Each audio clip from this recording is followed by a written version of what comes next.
this is unprecedented for that period. Whilst the crime might be generic, but specifically for the civil unrest, it covered the broad array of the different types of crimes. Now, talking about the different types of crime, were you, as national coordinator during the unrest period, were you receiving information, crime statistics reported in the different areas, and are you able to provide us with such? Well, I can place on record that yes, as the national coordinator for the Hawks, that we were being given an hourly report of all reported cases throughout the country.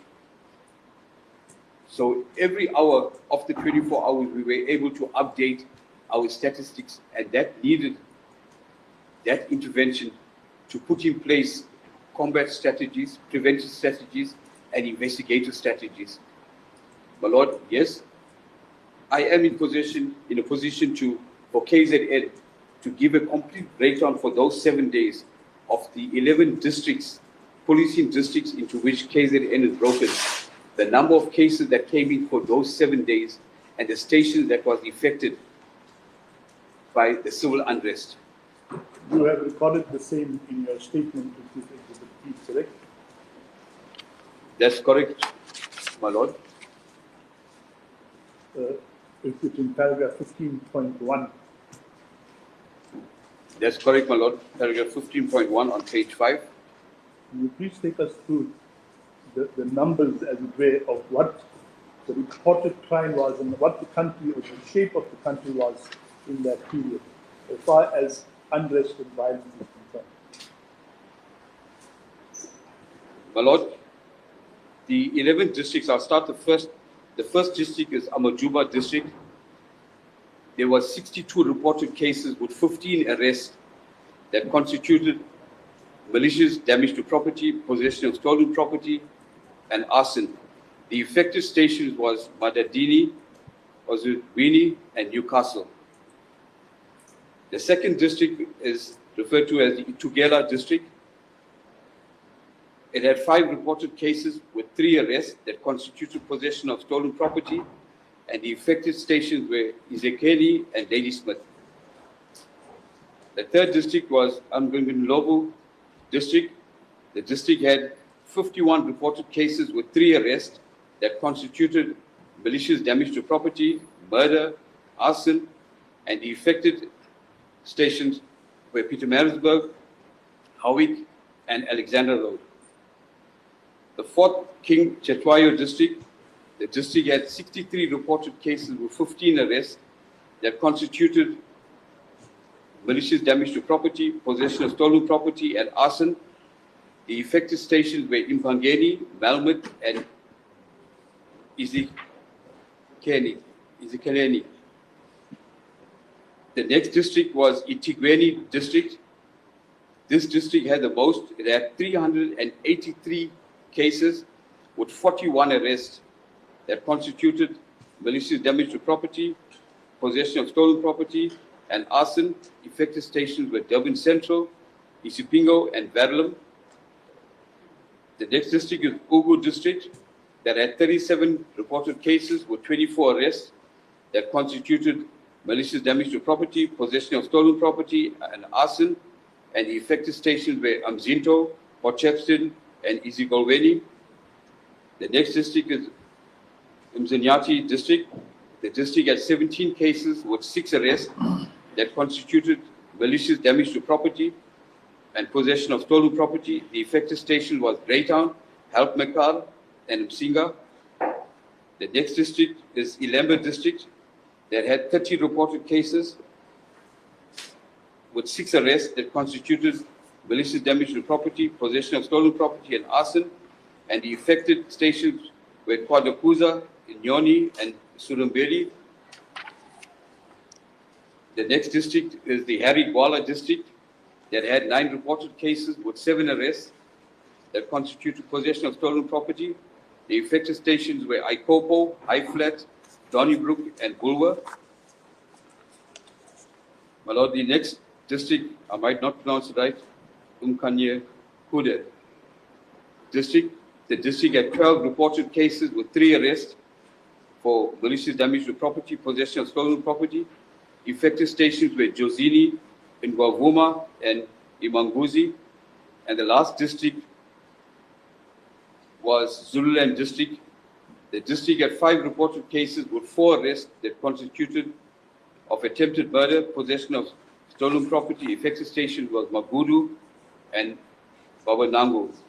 My Lord, that's in respect of the KwaZulu-Natal leg of the civil unrest. Now, I just wanted to comment, given those statistics, what the situation in the KwaZulu-Natal province was during that July 21 unrest period. My Lord, if KwaZulu-Natal and Gauteng, the 2 most affected stations, provinces, what became evident that the civil unrest in KwaZulu-Natal was just not of criminal basis, but it was a violent, as compared to Gauteng. The activities of the protesters and looters were very, very violent in KZN, as opposed to Gauteng, where, yes, they did loot, they did steal, but we see the majority of the violent crimes, whether the murders or attempted murders, resulting from the civil unrest, emanates from KZN. So there was a sense of the violence in KZN as opposed to Gauteng. In terms of quantifying the value, Gauteng did indeed have a much higher value because some of the malls that were there lost billions of rands in losses. So to quantify in terms of rands and census, Gauteng did suffer a big loss in terms of rands and census, my Lord.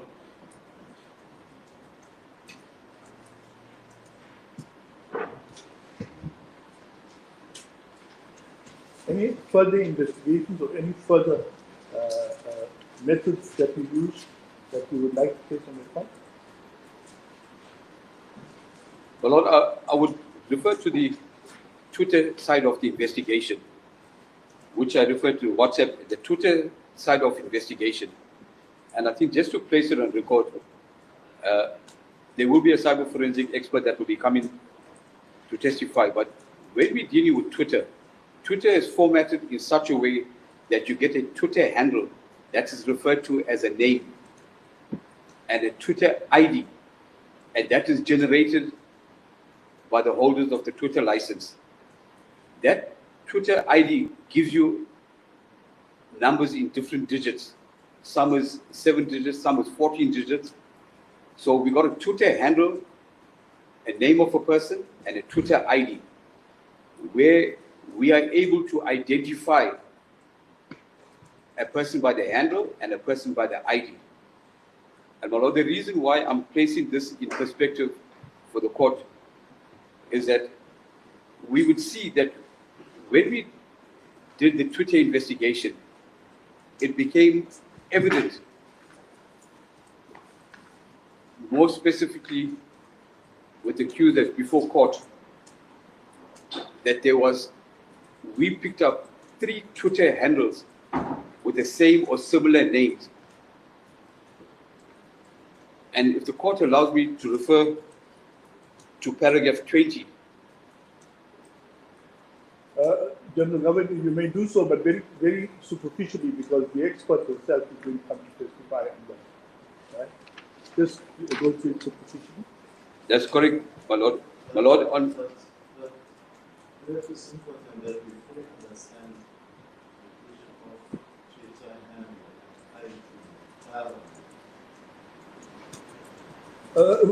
If my Lord, one who specified. yeah, it's fine. I can allow him to do that. Okay, go ahead. Thank you, my Lord. You mentioned Twitter and ID. Can you expand on that? My Lord, when somebody wants to use Twitter, they will register. And then you can register under your name, you can register under a pseudo name, or you can register under prefix. So its name simply means that it's registered under your name. That's right, under your name. And then as a result of that registration, Twitter will send a Twitter ID, meaning that they have recorded that that ID number has now been issued to that specific person with that specific name.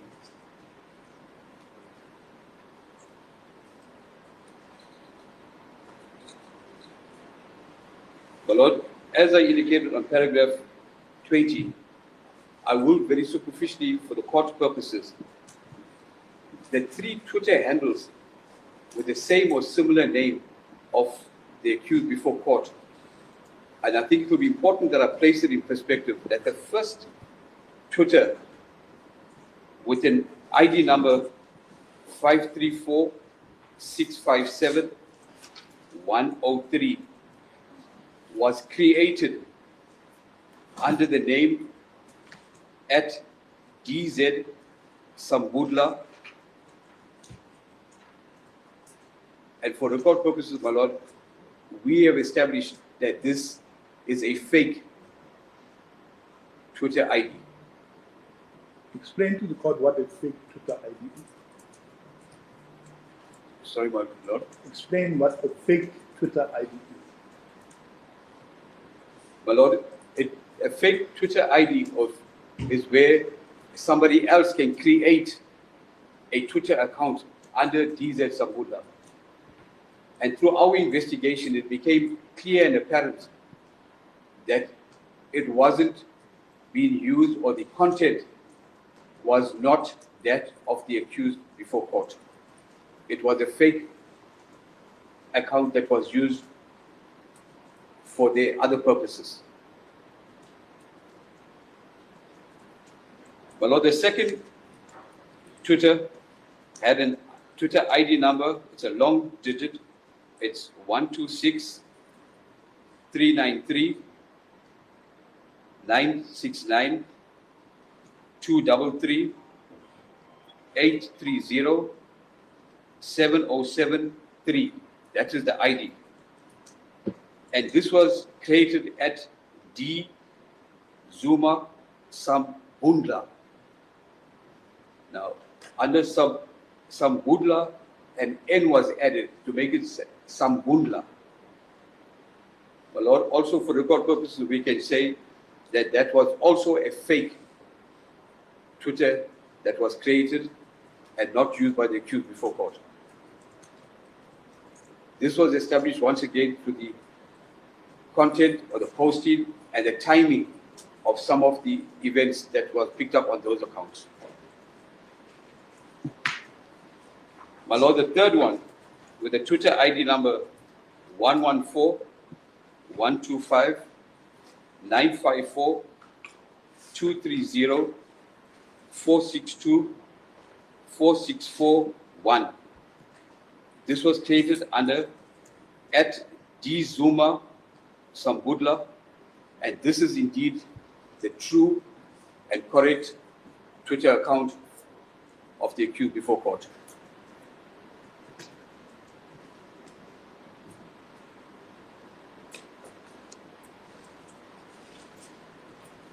Proceed.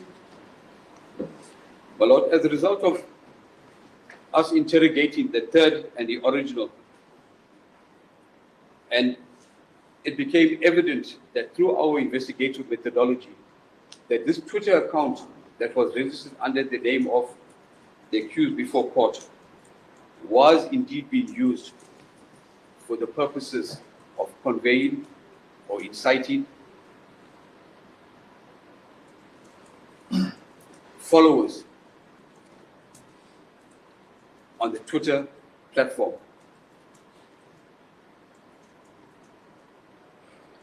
My Lord, it's important that I also say the following, that a supporter and a follower are two different persons. We were able to see the followers on the Twitter platform. We were not able to say whether these followers are the supporters of the accused before court, but what we can say that these were followers on her Twitter account. When something was posted, there was responses by the followers.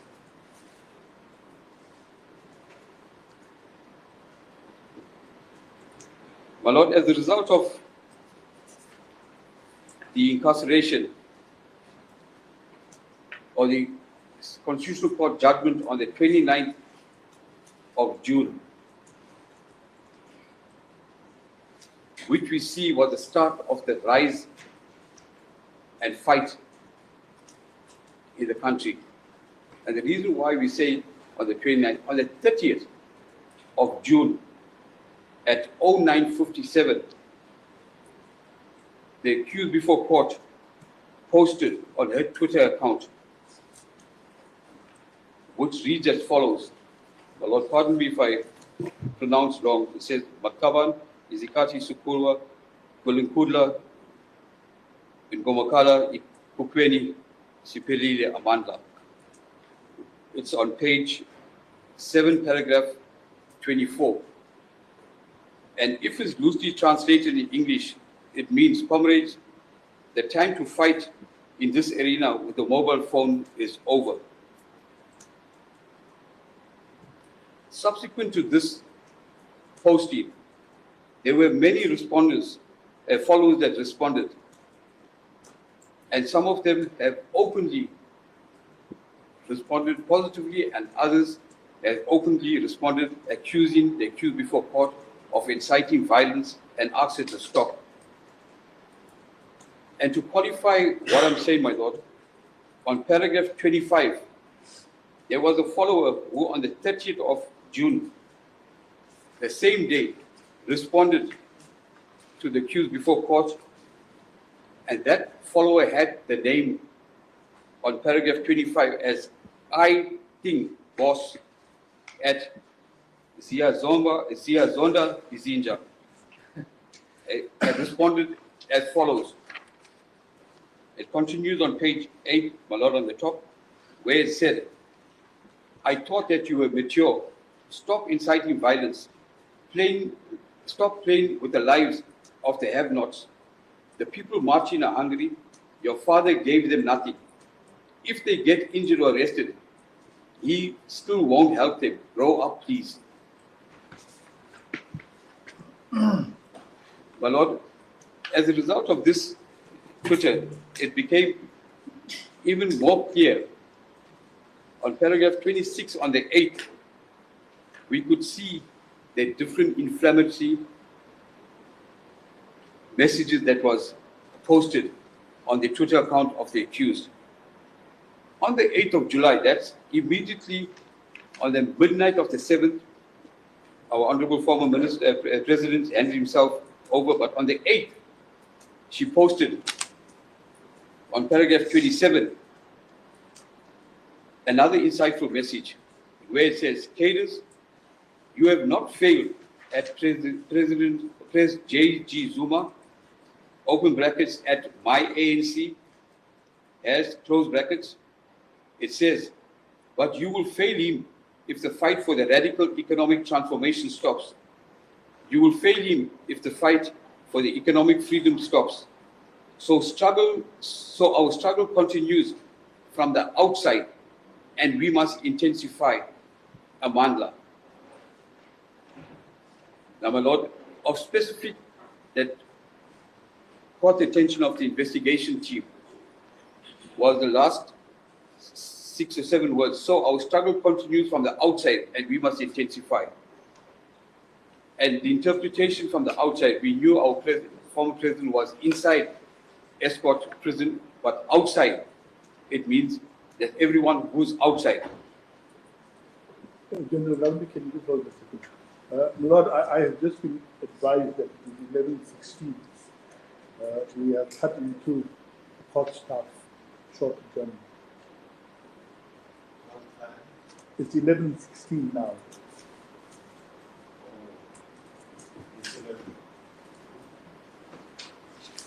For 15 or 30 minutes. 15 minutes. Suitable to me, I don't know about the hot staff is paying it. So everybody is comfortable with 15 minutes. Escort is.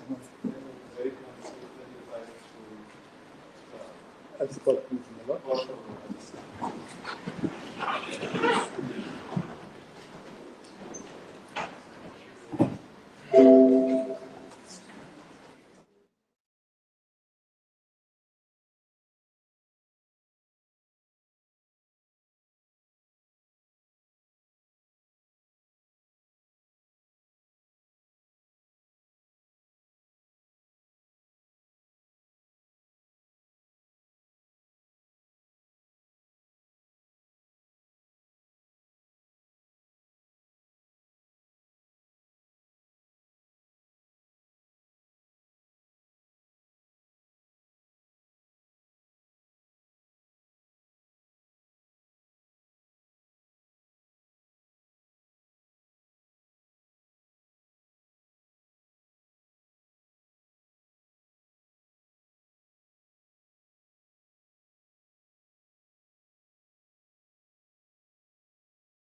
I just want a point of clarity. In paragraph 28, you have the dates 9th and 10th of June 2021. And in paragraph 27, you refer to a date 8th of July. So can we just get some clarity as to which of those two dates, because you seem to be going sequentially? Lord, yes, I want to humbly apologize. There was a typographical error.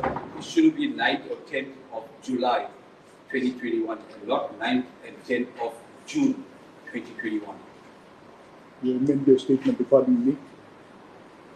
Yes, I will. Lord, Proceed.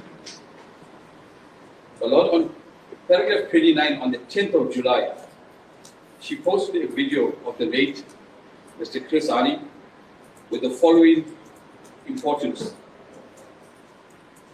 Open quote, "We shall attack these officers, even in the bedroom, even in the kitchen," close quote. Their followers subsequently responded negatively against them.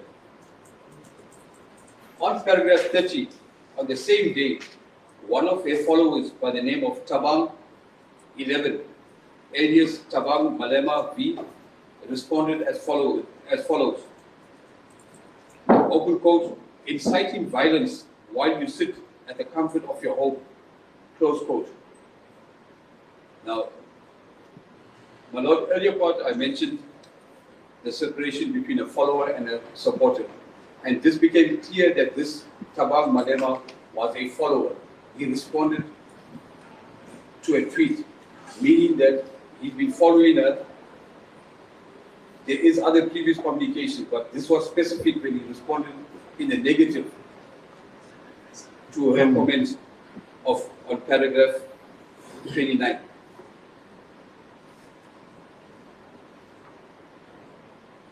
But Lord, as a result of this Twitter investigation, what became clear and evident that the accused before court, we know she's a very prominent somebody, she's the daughter of the former president, and she had a very big fellowship on the Twitter platform.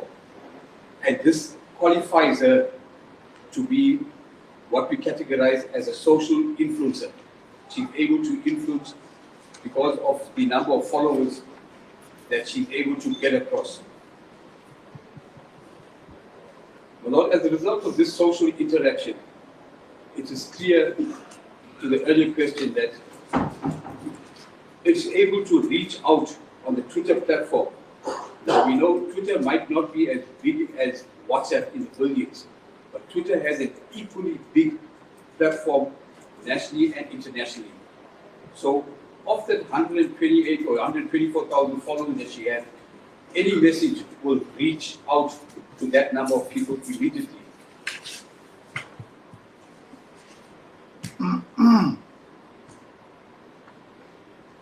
But Now, so that is your investigation as far as this matter is concerned, correct?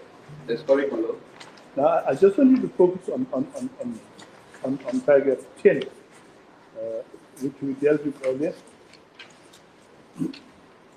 I want you to describe to the court in clear terms what is a person of interest.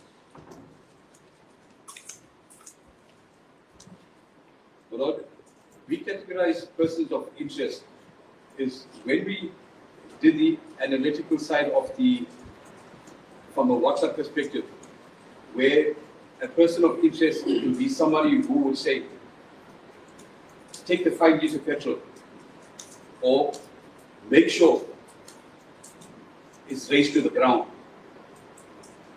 Their comments versus their position. Now, as I indicated, my Lord, we were able to take cell phone numbers and get the RICA information and identify people who they were through RICA. There was two types. RICA is where the cell phone was registered to the name, but we also picked up quite a number of cell phones that was un-RICA. But through the interrogation of the analytics and metadata, we were able to identify. So persons of interest are people of influence, either politicians, either ward councillors, either community leaders, or people, business people who are providing finances. And it became clear on these groups. My Lord, as a result of the information, it became clear that there was a business funding model in place as well.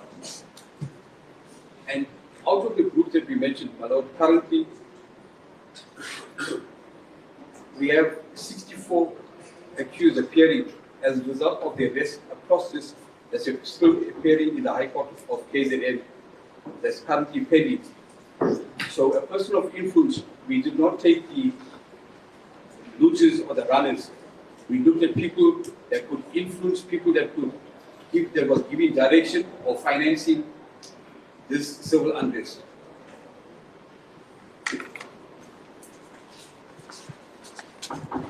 Did you play any other role in any of the other investigations in this matter, in the unrest matters? My Lord, yes, I did many of the operations, the arresting of the persons of interest. Of specific is the one that I just testified 2 weeks ago, where Mr. Bomkosi Kanyila was arrested by myself. Perhaps let's focus on what is before us in this court. Let's not talk about something that is not before us. My Lord, this part of the evidence, I understand at this stage. The issue of people who were arrested, who appear in other court, has got nothing to do with this court. So let us focus on what is before us.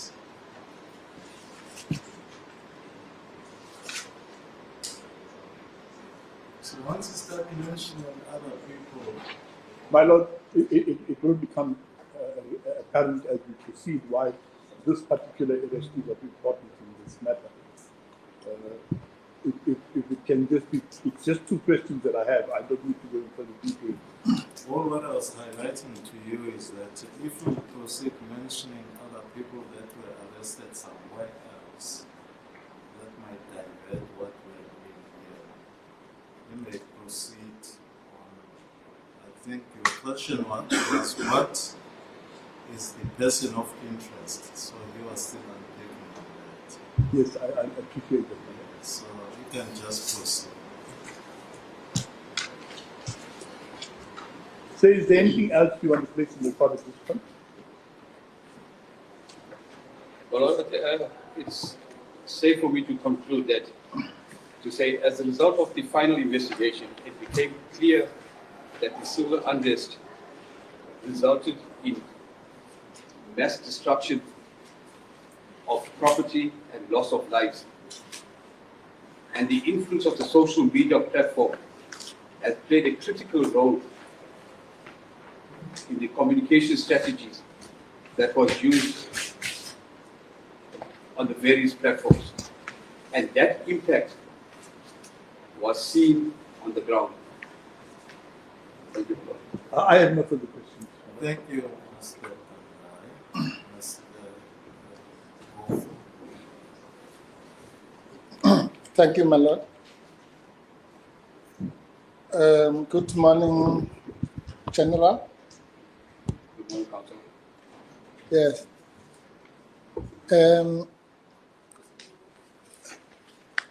You described yourself as the national coordinator of the investigation, correct? That's correct. The appointed national coordinator. Right. And thanks for giving us the kind of general background. But really, if I can divide your evidence into two parts, the first one was dealing just with generalities, and then towards the end, you dealt with the accused before us, correct? My Lord, yes, sir, it was in those two phases, but Yes. the content was specific in terms of not generalization. Yeah, well, but surely when you're telling us about supermarkets and all that, that was just general information. It has nothing to do with the accused, correct? That's correct, my Lord. Yes. I'll give you the overview. That's Yes. So yeah, so that's really, I just wanted, so that we don't waste time. I don't want to talk about all those generalities. I'm going to be talking about the case before this court. You understand? That's correct, Yes. my Lord. And not that I don't appreciate the importance of, painting the broad picture. We thank you for that. But as far as the business of the day is concerned, we will talk about the accused person. Thank you. Understood? Yeah. Would it be fair, just so that we save time, to summarize what you call the first part of your evidence as follows? There was unrest in July 2021. It was more than the usual unrest, and it resulted in some violence. It was concentrated in Gauteng and KZN. Correct? Correct, my Lord. Yes. Okay. No, fine. Now, as far as this case is concerned, you have not been involved directly. Yes, my Lord, I have been of all these civil unrest investigations, Countrywide. countrywide. Right.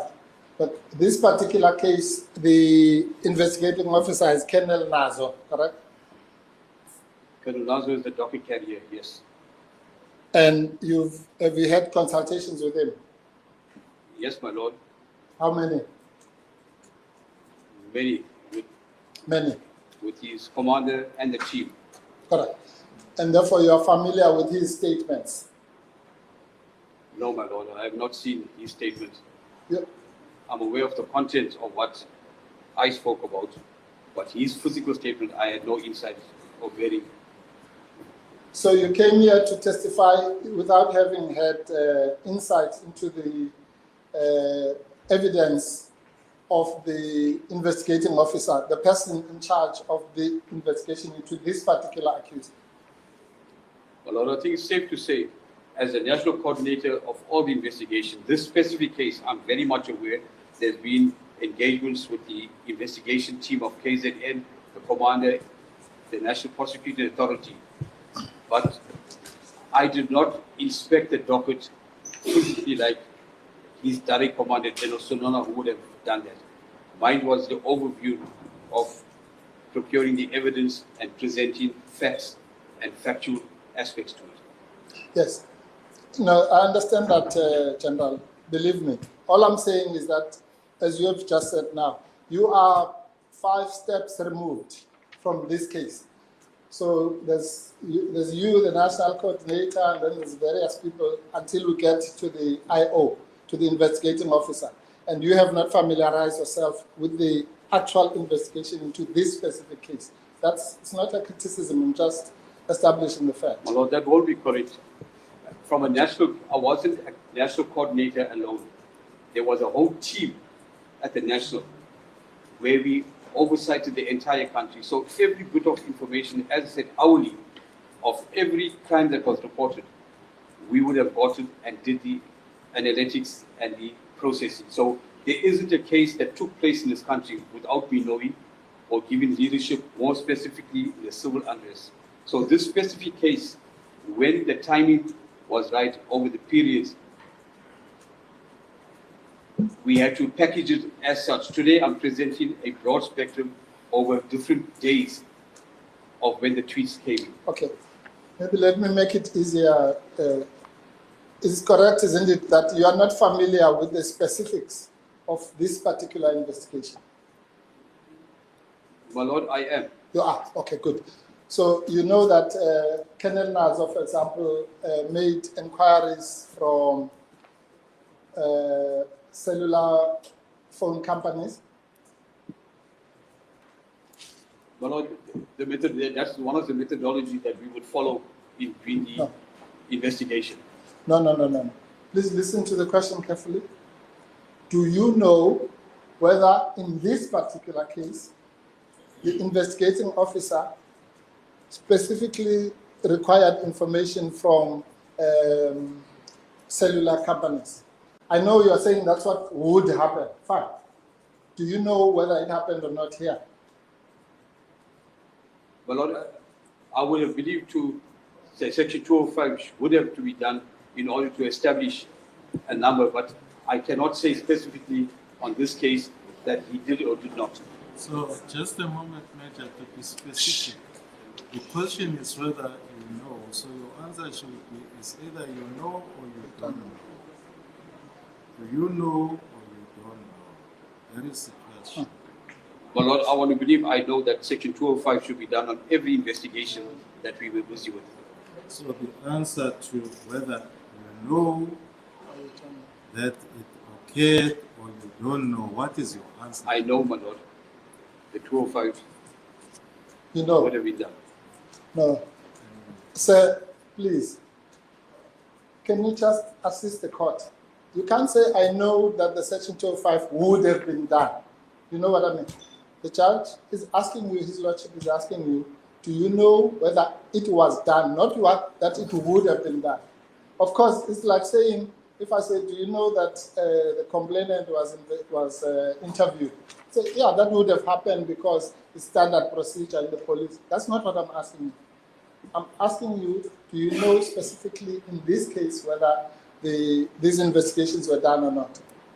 No, my Lord, then let me rephrase and say, I cannot say whether it was done Okay. in this specific case. Yeah. So just so that there's no ambiguity, your question to your lordship's question, your answer to the question is now changing to no. That's correct, my Lord. Okay. Thank you. And do you know that the investigating officer also made inquiries with banks to trace the money trail of the accused to see if she was not involved in what we've now called the funding effort? Just repeat that question. Thank you, my lord. In the same vein, do you know or do you not know whether the investigating officer also, apart from investigating cell phone companies, investigated banks in order to ascertain whether the accused was involved in the funding of the unrest? Do you know, yes or no? No, my Lord, I do not know whether it was done in this specific case. Okay. Do you know that it was done in other cases? Yes, in other cases where the normal methodology would have been requested, but in this specific case, I cannot say whether it was done. Yeah. That would then mean that you don't know that the investigation into the bank statements of the accused before this court revealed that there was no such linkage between her and the so-called investigators. You don't know that? No, I wouldn't have got you if I did not know. I do not know.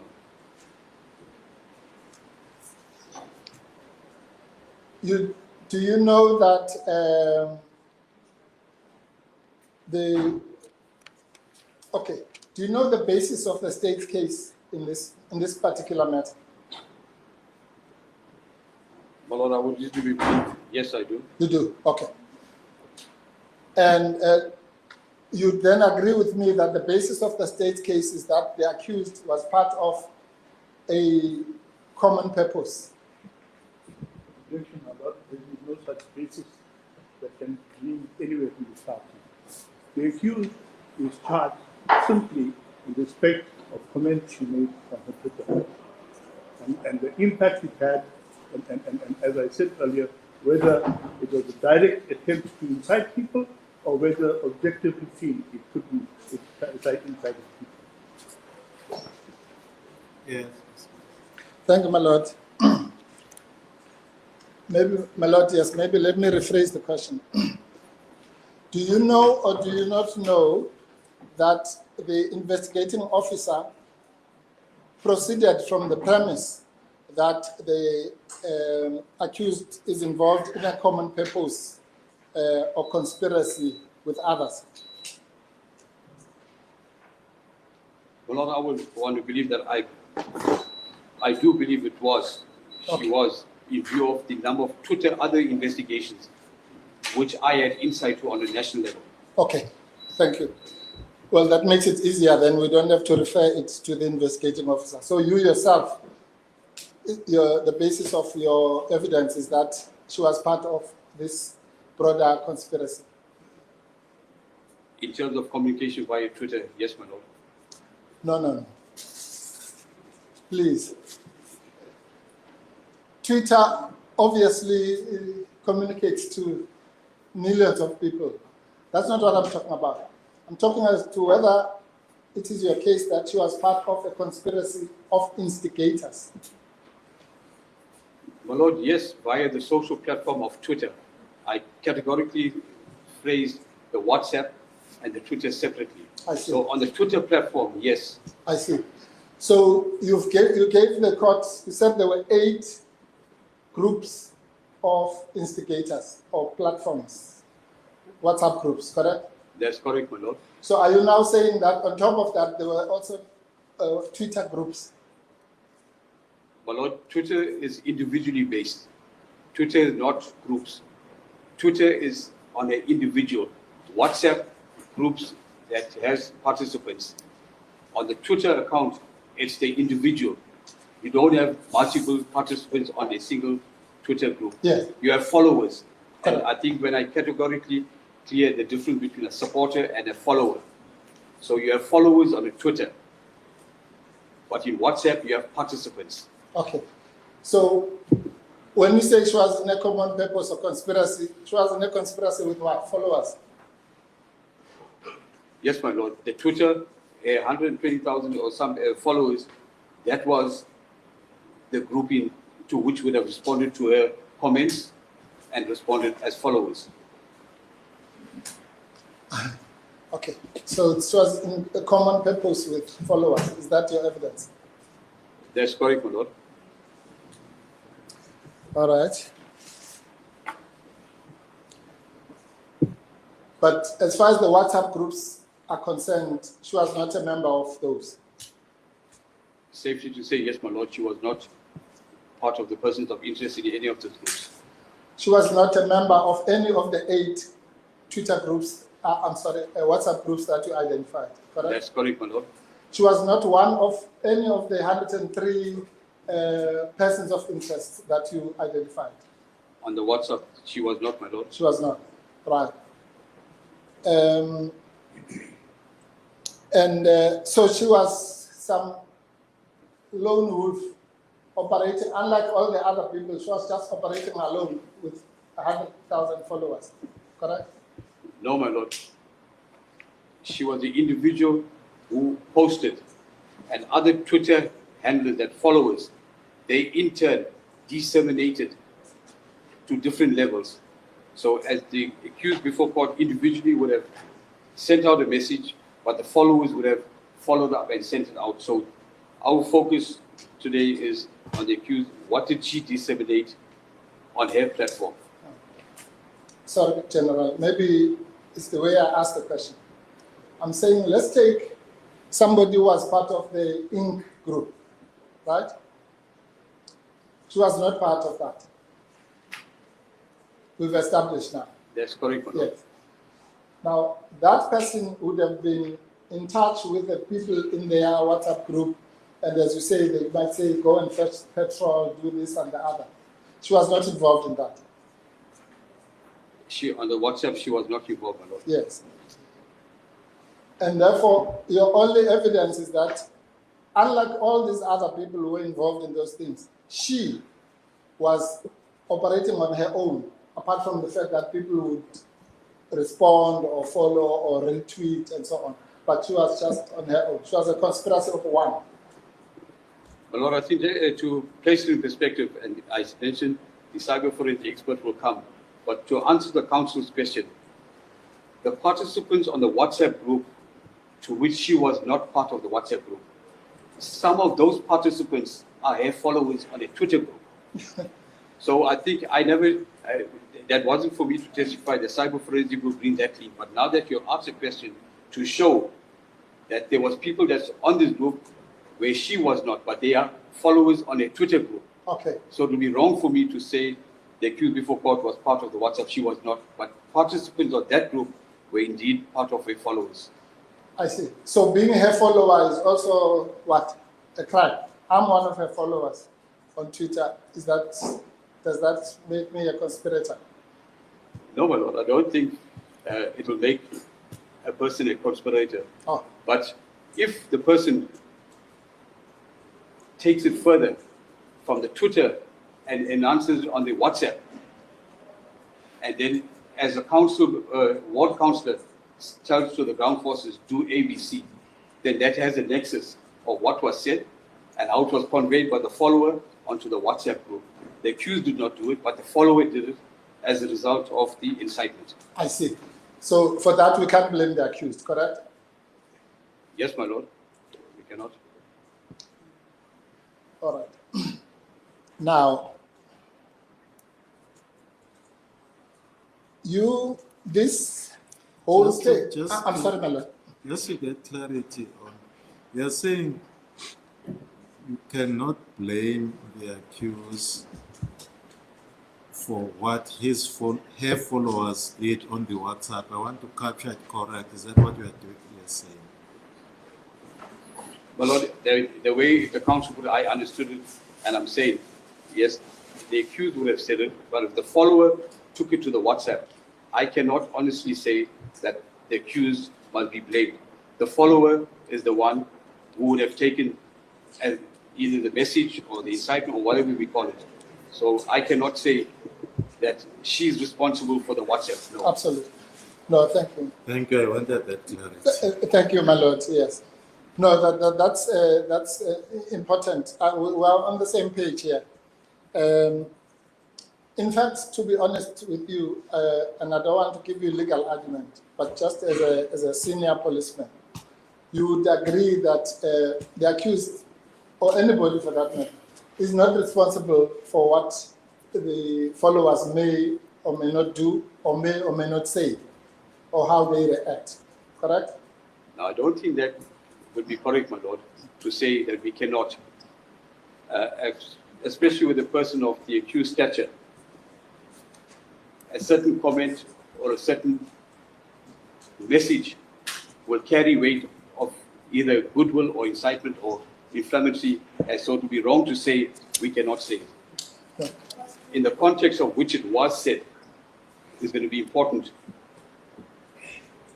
No, General, just answer the questions truthfully and don't rephrase my question, because now then you're answering your own question.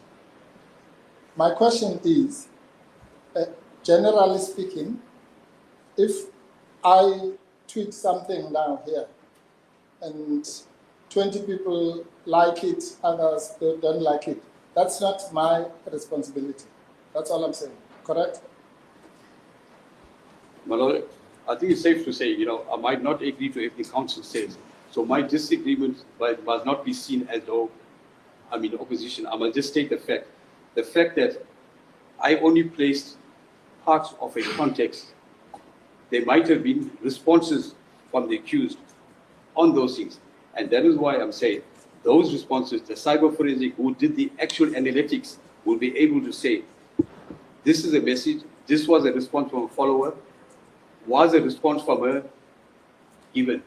Okay. And I think that's important for the court to come to that, for understanding that there has been issues of that nature. Okay, again, to assist you, let me ask it differently so that maybe you can see that we're on the same side here. Your evidence as to the content, and we'll come to the content of the tweets that you referred to, would not be different if nobody responded, correct? You would still, if she said, go and kill 20,000 people, she can still be charged. It doesn't matter whether someone responded or not. That's what I mean by saying that the two are not related. Would you agree? Or would you say she must be acquitted if nobody responded? No, my lord, I won't say to be acquitted, but if as a result of 20,000 that we find that there was 6 people murdered, so the nexus of a message didn't result in the 6 murders, then there has to be some accountability. We cannot say a person cannot be held accountable. I see. That's a nice word, nexus, yeah. So in this case, have you established any nexus between these messages and anything that happened on the ground? My Lord, on the global investigation, I want to safely say yes. Yeah, okay, please tell the court. That part, I think the cyber, because it might be asked, can you produce or not? The cyber forensic expert who went in the in-depth investigation of the Twitter, who is going to testify before the court, will be able to outlay all those that I'm referring to, my Lord. So, Perhaps then, Major, if sorry, madam. General, if then you say somebody else will testify and there is not you, then you rather not commit yourself and say you know or you don't know. Unless if you are able to testify on that, you can't say you know something that somebody else will testify on. My Lord, I respect that. I'm committed on the fact that I had access and visual of all the Twitters, and I only referred specific, but there is an expert who did a consolidation or investigation of that, and that's why it wasn't fair for me to bring that to the court because she's the expert on that, and I had access of the content of it, so probably I refer to that on hindsight, and when I'm referring to her as the person that's going to come, I take note, my Lord, and respect it. Thank you, my lord. General, please, I want us to work together here. You understand what your lordship is saying to you? Because before I asked you this last question, I said to you, is there or is there not a nexus between something that the accused said, tweeted, whatever, and a particular crime? Murder is the example that you mentioned. And you said yes. That's the problem. If you said I don't know, that would be the end of it.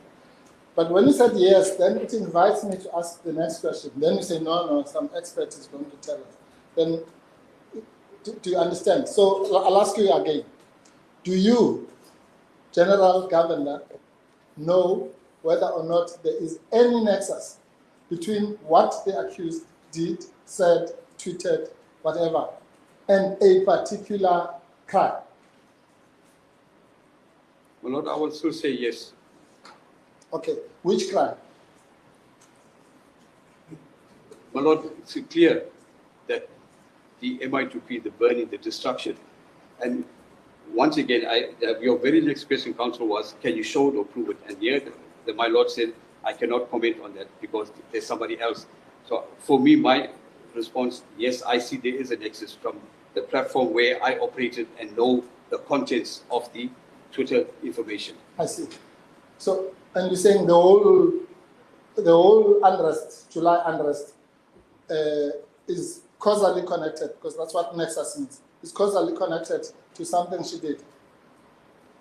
Well, I can't say the whole unrest. Well, then which? There is specifics that where we can show in terms of a Twitter that's there. So I cannot say the whole unrest. That would be wrong. Okay. I cannot say that. Not the whole unrest, some of the unrest? There is links or nexus that which we can say where she played an influential With part of it. some. Yes. Okay, I'm happy with that. However, small, big, or medium, the sum is which part? That's some of the unrest that can be attributed causally to her actions. Which? Because when you say some, you mean maybe 3 incidents, 20 incidents, I don't know, I'm not asking you that. But which?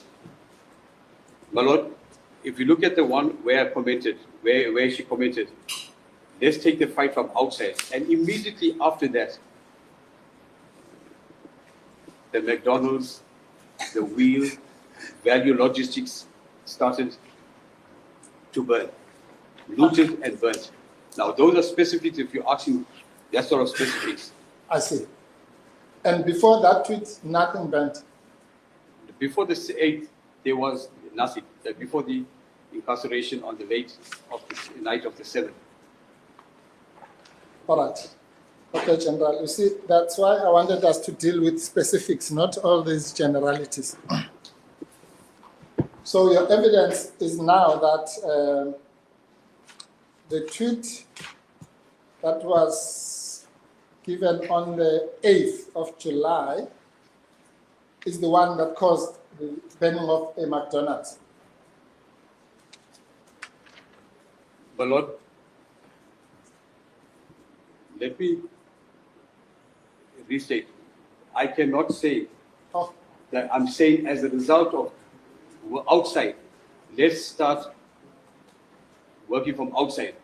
Then these events took place. But there is no link to say the accused said go burn McDonald's, go burn this and that. It's the ground forces on the WhatsApp that took instructions from the ward leaders or the councillors or the people that was controlling the WhatsApp groups. yes. So the ground forces that burned that McDonald's took instructions from their WhatsApp group leaders, correct? That's correct, my lord. Not from the accused. Not from the accused. Oh. And so when you say causally related or nexus, you really mean that she tweeted something and some WhatsApp group leader did something and then somebody burnt a McDonald's. That's the chain of causation that you want the court to accept. My lord, I don't want to be able to say McDonald's, as you say. I'm not saying the accused gave instruction to burn McDonald's. I'm saying as a result of the comments, we saw the uprise of these crimes being taken place.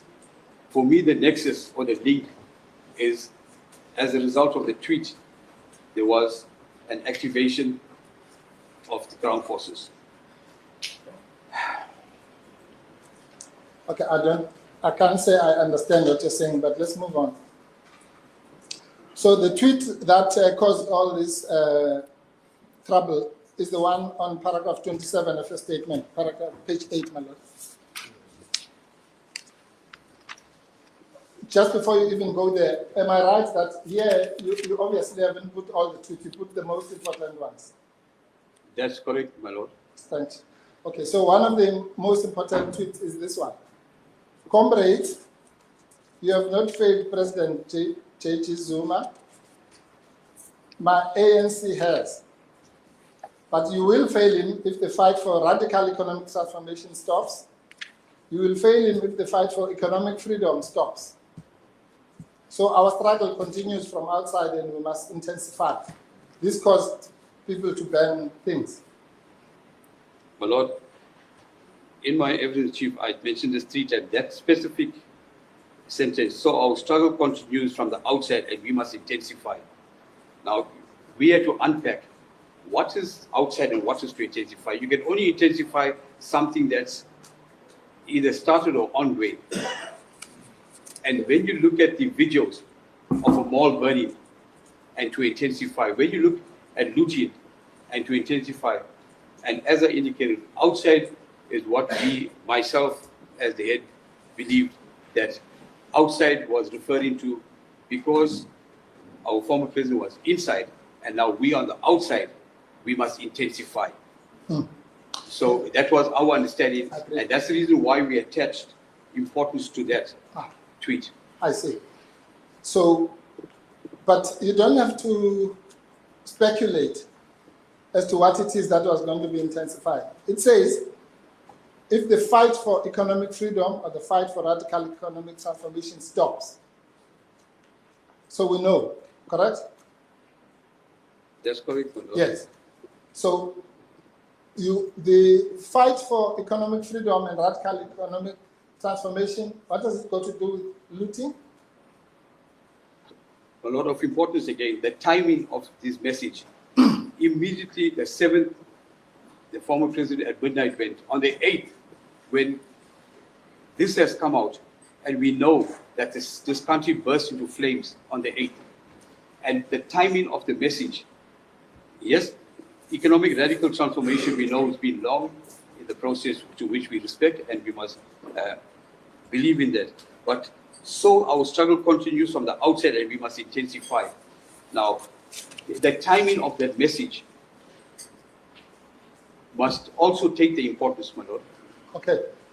So I see. So you believe in the fight for radical economic transformation yourself? My Lord, I can safely say I'm one of the believers in that. And you also believe in the fight for economic freedom, for sure? No, for sure I am. Yes.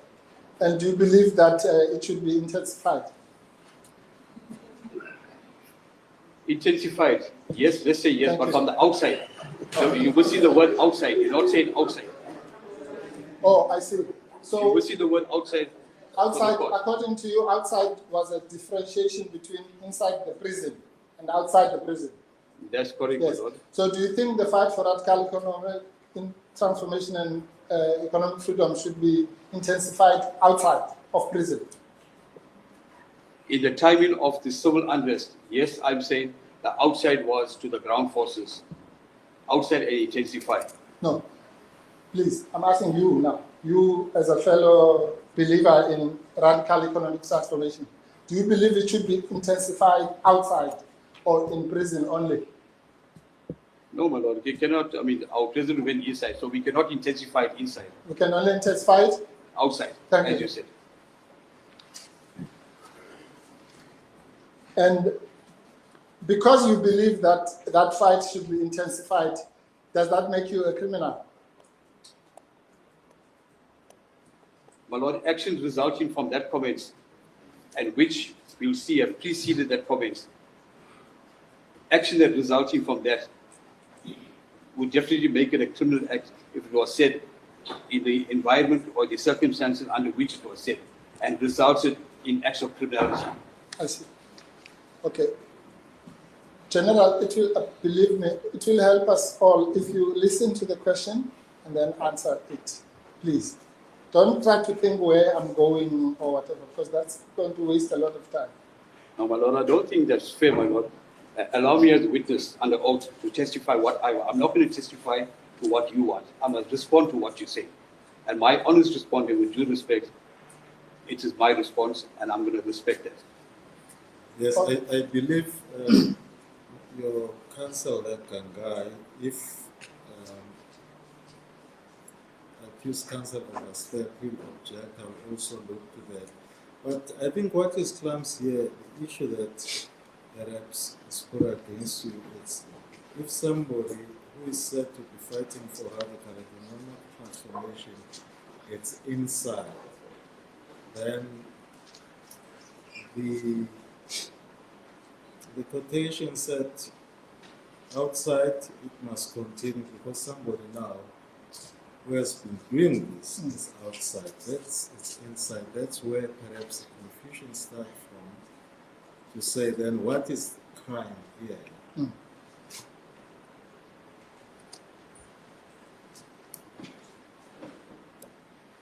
Well, I don't think you are forced to interpret something that you may not interpret. But these are asked from you because you are testifying. And it's Yes, in your my Lord. statement. Your Yes, my own Lord. Yes, my statement under oath.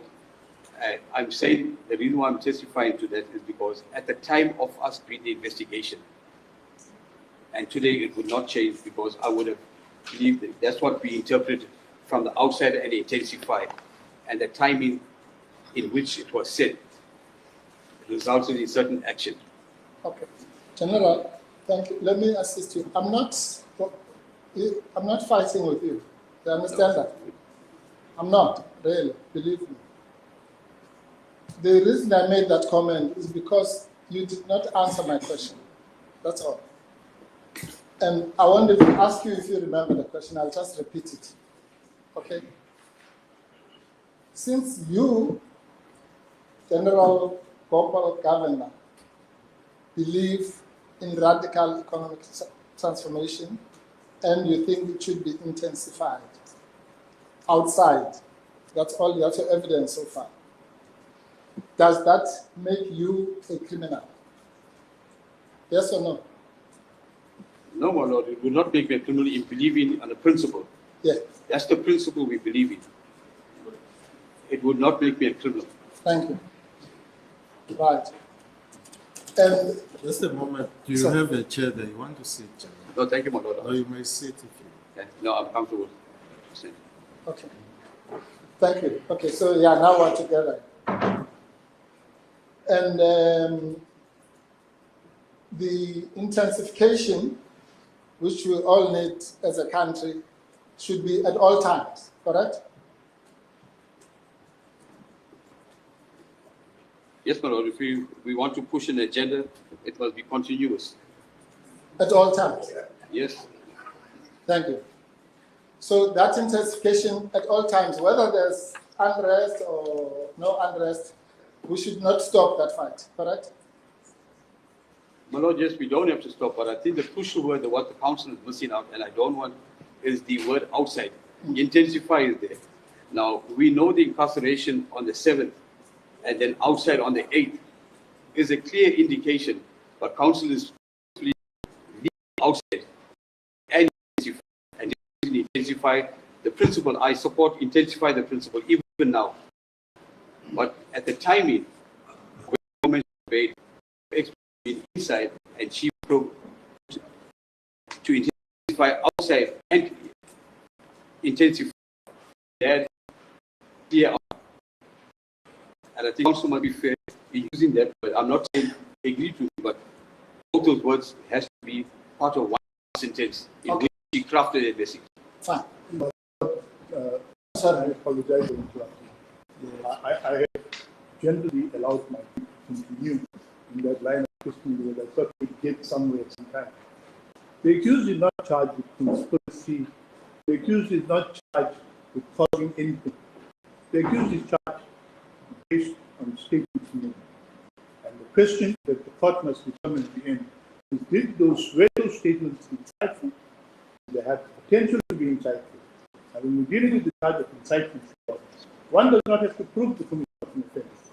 If I merely had to say now, for the sake of an example, let's go and kill the guy that's selling ice cream at the beach. I'm inciting. Nobody has to go and kill him. Nobody has to go and threaten him. The mere fact that I've said that, why don't you go to the beach and rob cars? I'm inciting. We haven't charged the accused. The accused is not being held. We're not going to need any evidence that she incited a particular event. The question is, the question that the court has to determine in the end is that the words that she used, one, was it meant to be inciting, Section 18, or did it have the potential to be insightful, objectively speaking? In other words, did someone who heard those words, someone who heard those words have come to the conclusion that it was being incited, or they were being incited? That is the two issues that we must decide. There is nothing, I can make 220 admissions now to say that the accused in this matter did not commit any offense directly, that she did not directly conspire with anyone to commit offense. We don't have that evidence. What we have evidence of is utterances made on Twitter, distributed to 124,000 people, and the court must decide whether those comments amount to an incitement. That is what the case is about. And now what we are doing is trying to move the goalposts and confuse the issue. There is no question of a conspiracy. There is no question of a common purpose.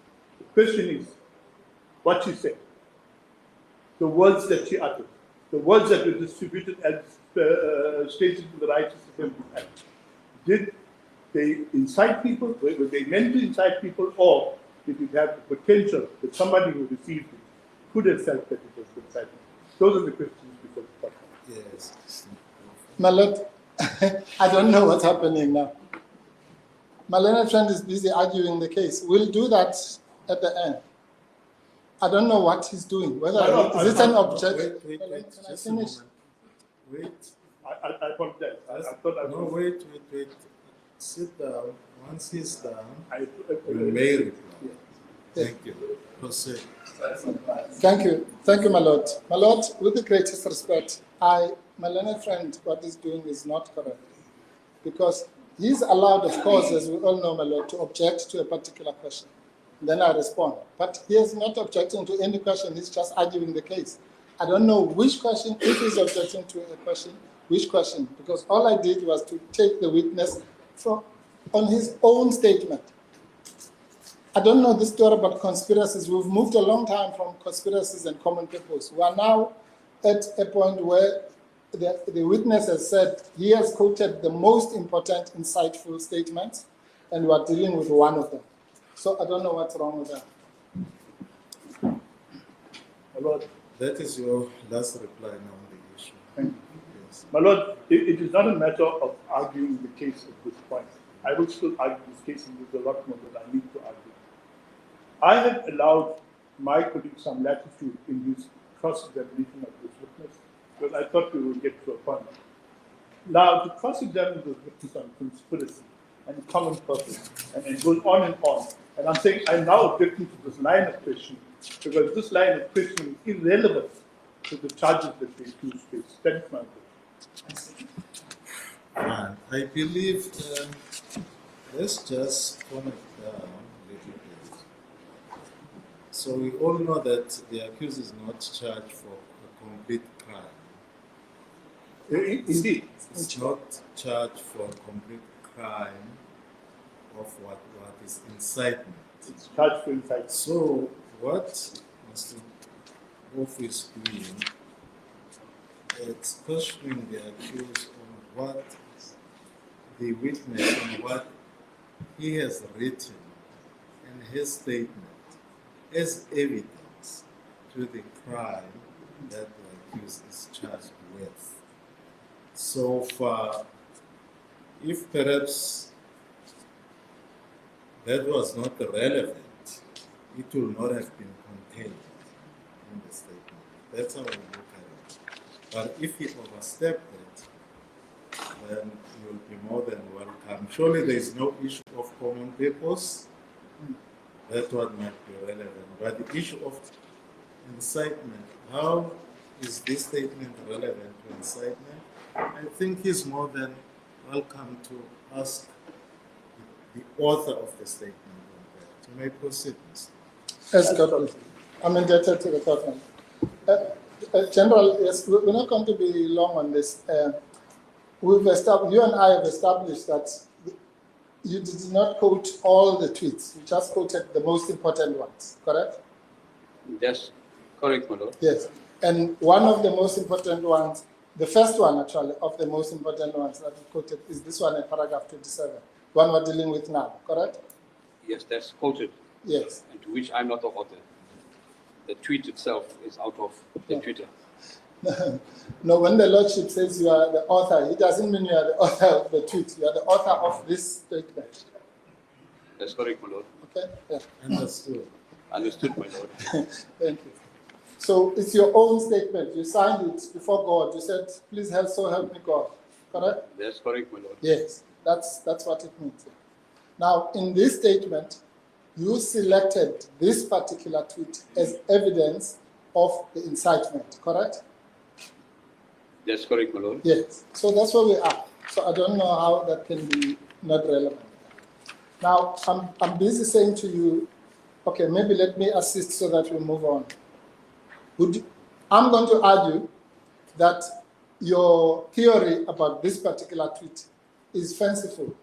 There's nothing insightful, nothing violent, nothing to do with looting or anything in this tweet. It talks about the intensification of the radical economic transformation fight, which you agree with. And just so that you don't accuse me of leaving out the word outside. It talks about that fight being done outside. And according to you, said outside means outside of prison. I agree with that. And I'm saying that intensification of the fight outside of prison is not a criminal offense. Would you agree? No, my Lord.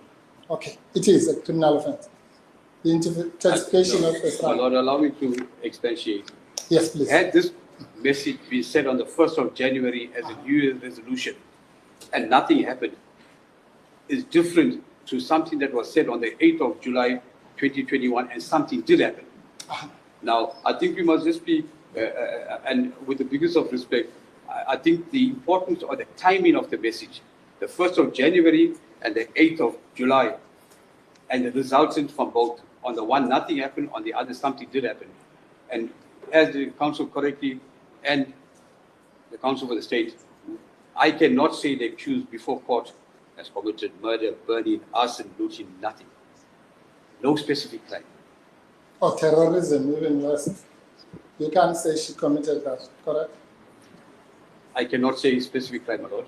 And you can't say somebody committed those things as a result of anything she did. We've already established that. My lord, I think through my evidence today, it's safe to say we can't, but probably with the evidence that's to come, there might be a link and a nexus of evidence that's still to be laid. Fine.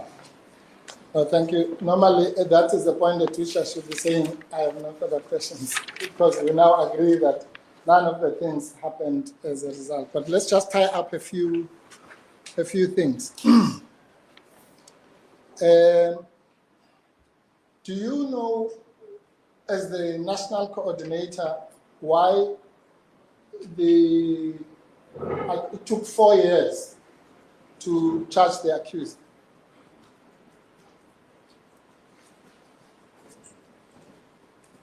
My lord, I think if I can place the perspective that this investigation, as I said, it was an unprecedented type of crime and reasoning.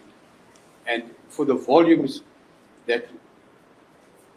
of the cases that we were dealing with, and as I indicated earlier, but which the Lord said don't mention, there's been numerous arrests already made around the civil unrest. And this is one of the numerous ones. It's safe to say that the couching leg, we only started the couching leg of arrests in the last 3 months.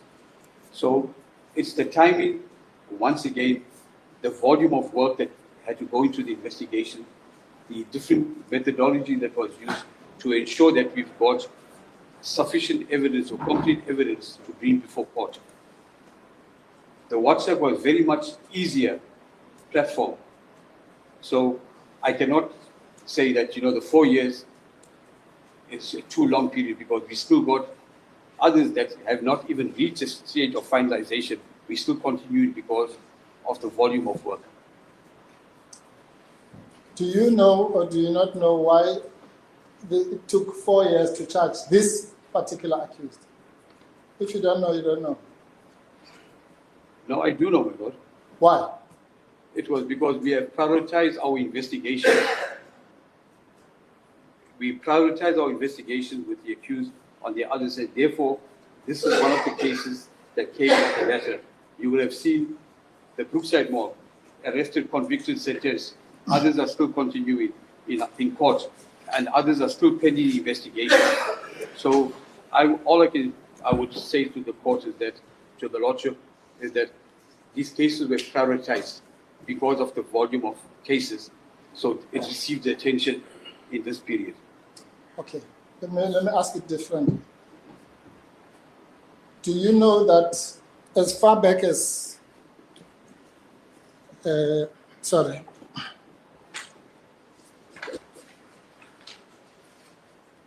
2021, it was already established that the accused had no financial chain related to the unrest? You know that? I would have become aware that there was no link with the financial side. Do you know that in 2021 it was already established that her cellular phone after the Section 205 was not linked to any of those 8 groups? It was known in 2021 already. Do you know that? I'm very much aware she was not linked to the WhatsApp group. Yes. I said it. So at that time, the state or the police at least, I'm not blaming the NPA at this stage, the police at least knew that she was not part of the groups.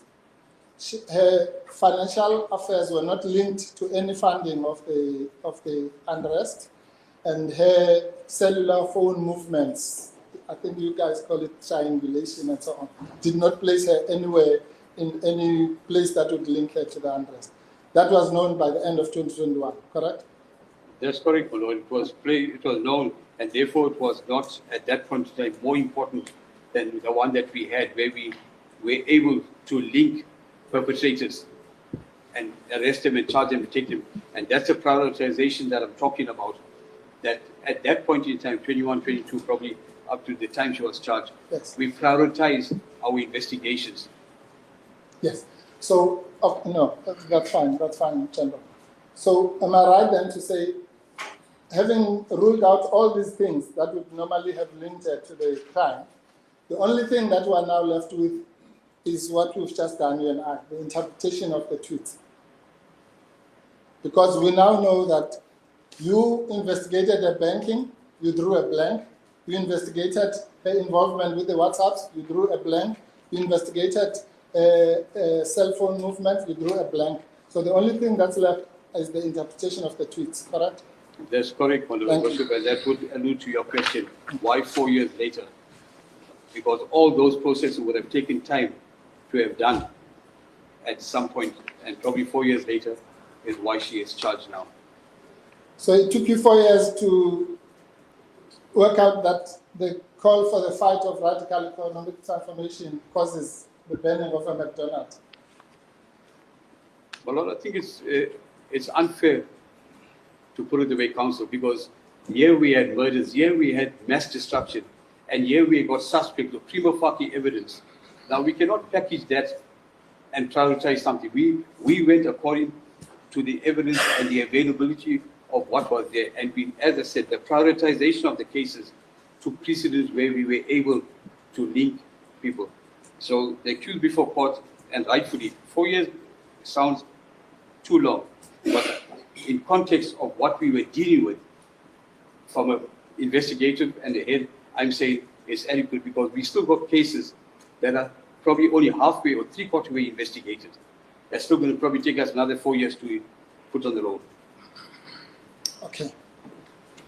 No, that's fine.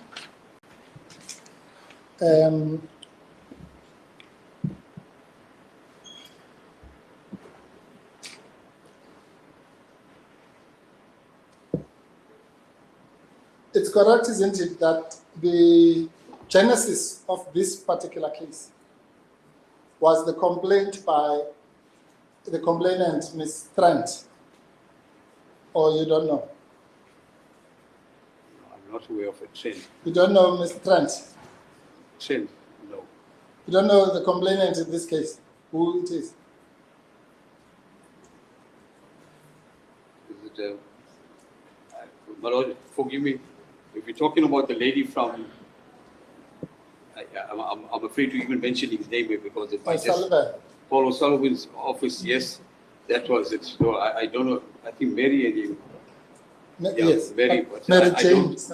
yeah, I don't know her surname, Trent. But Okay, it's the no, lady no. from Paul O'Sullivan's office, yes. Okay. Do you know that the genesis of this matter is the complainant of the lady that you say is the lady from Paul O'Sullivan's office? Yes, Mary, you mentioned the second name, not Trent before, Trent as well. It's Sarah Jane is her first name. Trent is her surname. Trent. No, that's the name, the first two I know. Yes. I don't know the surname was Trent. Okay. Yes. And you say she's from O'Sullivan's office. Paul O'Sullivan's office, yes. Yes. So do you know that is the genesis of this case? Yes, the initiation. Yes. I would want to believe, my Lord. And that without that complaint from Paul O'Sullivan's office or Ms. Trent, we wouldn't be here. No, my Lord, I don't think that will be correct because when we did our intensification of persons of interest on the WhatsApp platform and the Twitter platform, the accused before court was definitely a person of interest on the Twitter platform, together with multiple other Twitter users, to which we have made arrest and still pending arrest on other cases. I see. When did she stop being a person of interest? Because you've already testified that she was not one of the 3 persons of interest. But now you're telling us at some stage she was. When did she stop being a person of interest? My Lord Counsel must not mislead the court. I said she was not one of the 103 persons on the WhatsApp platform. The No. WhatsApp platform is where the 103 people of interest, persons of interest, my affidavit is clear of the 103 people on the WhatsApp platform, and she was never on the WhatsApp platform. So on the Twitter platform, yes. So I think my affidavit, if I can refer, the court allow me. General, I'll assist you go to page 3 of your statement. Paragraph 10.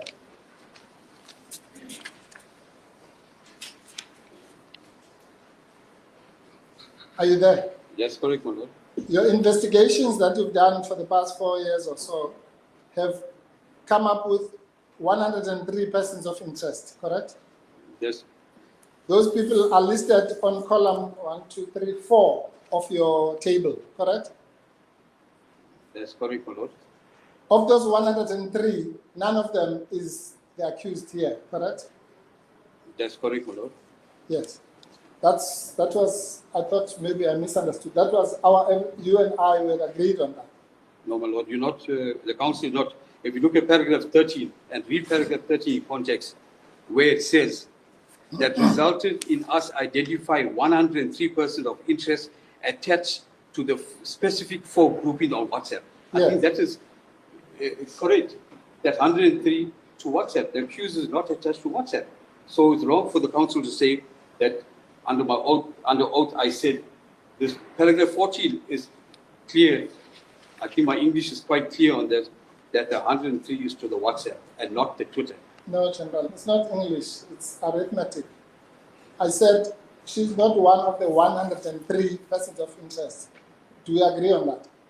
On the WhatsApp, yes, she's not, my lord. Yes. Okay. Now, the question I'm asking you is,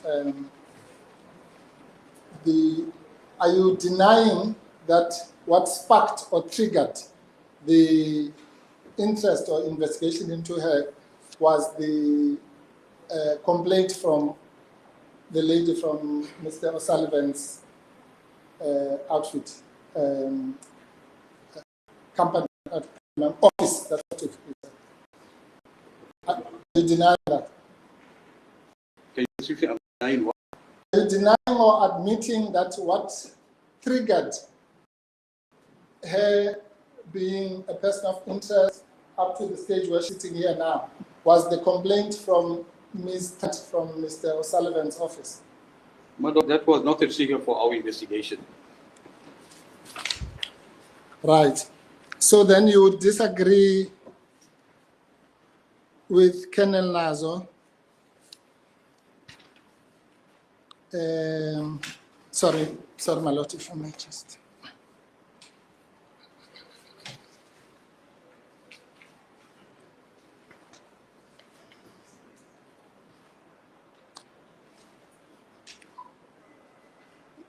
If Colonel Lazo is to say that he received a complaint from that lady, which put out the incitement, and that as a result of that, or from the outgoing, and with the statement from the complainant, he became of the view that she conspired with others and so on. For you, that was not the trigger. No, my lord, Colonel Lazo is perfectly in order. Remember, he is investigating a specific investigation. Yes, that's what. Me, as the national coordinator, and to which Colonel Lazo did not have information at the national level, to which from the day it started, preceding and going forward, I had information. So Colonel Lazo's affidavit is 100% in order. He's talking in relevance of this specific investigation. The question is, was the accused at court a person of interest to us at the national level before this case? Yes. What do you mean before this case? Before the registration or the complaint of this lady, Sarah Jane. So, when was this complaint registered in your view? well, Lord, it was long after we started there, after the 8th, between the 8th and the 15th. We already, the person of interest, the accused was a person of interest already by then with us. So this James lady's statement or whatever request came after that, the question you asked, was she a person of interest? To me, yes. Then Nazareth would not have known that because they did not operate on the national level. Do you remember the question? When, in your estimation, was Ms. Trent's complaint registered? Lord, the council just asked that. I cannot remember the date. You don't know? I Yeah, do not just- know that. That's fine. But was she a person of interest at the time at national level from the 8th or before the 8th? Yes.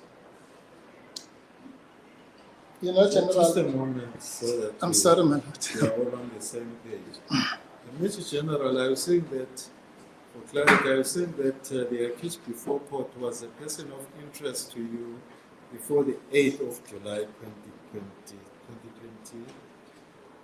Is that what yes? 8th of July 2021. Yes, my lord. So before that, she was a person of A person of interest. Yes, my lord. I wanted that clarity. Yes, thank you. And that was based on what? Tweets? On tweets that was made on the 29th or the 30th, the day after the Constitutional Court judgment that was made. So our interest for her as a person of interest emanates before this affidavit or request from I Sarah see. Jane. How does one qualify to be a person of interest? They must incite violence, correct? No, my lord. In this specific case, we talk about incitement. But for us, from a national security perspective, intelligence gathering, we don't have to wait for the crime or the person. We have people of interest. Remember, the case of our former president has taken, it became well known. So there has been intelligence gathering at a high level. We have to monitor the temperature of the country. And as a result of every court case, as a result of engagement, we did due diligence by doing the necessary intelligence gathering. And now please answer the question. How does one become a person of interest? Do you have to just be a person who comments on former president's cases? Or does it have to have a link to potential crime? My lord, it has an influence on the country. Also, as long as you say something that has an influence on the country, you are a person of It's interest. one of the aspects in the arena in which the accused before court operated. She's an affluent politician. We know she's coming from that. And the aura around her did not orientate around cash in transit or murders or robberies. Hers was around the country, the political environment. And it's important that we, as a security cluster, noted, and we, even up to now, we still have that overarching aura of the current political environment. So basically, you are saying the police have been spying on the accused before and after the unrest. For what? A lot of this council's words spying. Okay, I do not- intelligence. Let's call it intelligence. So you've been having a focus on her even before the unrest started, correct? My lord, that is the normal strategy for any security agent or cluster that we have. We have overview on a lot of people, whether it's accused or people sitting in the court. There is intelligence level of getting information. No, I understand, General. So basically then, she was a person of interest in general on whatever you're saying, nothing to do with the unrest, because the unrest had not happened yet. Yes, prior to the unrest, she was a person of interest. After the unrest, she still continued to be a person of interest. Yes. No, let's work together here. So she was a person of interest for things that are unrelated to this case. Because the things that happen, that have to do with this case only started on the 8th, according to you. But she was already a person of interest, correct? No, my lord. I'm not understanding the council where you said, and I'm saying again, the civil unrest emanated from the 8th onwards, Yes. to which she was a person of interest. I quoted two places on the 30th before that, where she was also, but she has been a person of interest to us before the civil unrest. Yes, that's all. I don't know why you're giving that long answer. It's just a yes or no. The accused person was a person of interest long before the unrest, correct? That's correct, my lord. Thank you. I believe court order, it's your responsibility to ensure that there is order in court. We welcome public in court, but provided they behave. I appreciate a lot. All right, no, that's, thank you so much, Chandra. And you were saying it's continuing even now. She's still a person of interest. Let me reserve my comments, my lord, because that is a continuity. Because then I'll be saying, can you prove what's next? So I reserve my comments, Yeah. not to answer that. No, that's an answer on its own. Okay. This is what I was coming to, General. You accept that Just a moment, Council. I'm reminded now it's 1 o'clock. it is, my lord. If your lordship can just allow me one question so that Yes, I just I'll start on this. You accept that it would be wrong for the police, for the state, the police, the NPA, and everyone else to just act on the say-so of Mr. Paul O'Sullivan's people, and for whatever motive, whether they have a political motive or whatever, but on the say-so of outsiders who come and say, I think so-and-so is guilty of X, Y, Z, and even specify the sections and all that, and that the state simply becomes a conduit for that. You accept that that would be wrong? Yes, my lord, we do not act in that way, that somebody just gossip or got an opinion and the police will react. We will further verify the veracity of that. Do we have prima facie evidence? Is there circumstantial evidence? Is there sufficient evidence to come to court? And I think that's the call with NPA, what brings us here. So just on the mere opinion of somebody, that doesn't suffice to say that we can come to court or charge somebody.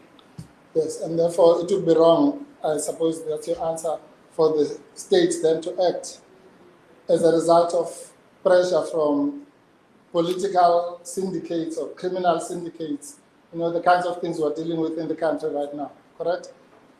But it will be correct to follow up on the submission and to verify, and then once sufficient, yes, but haphazardly, I don't think it's right.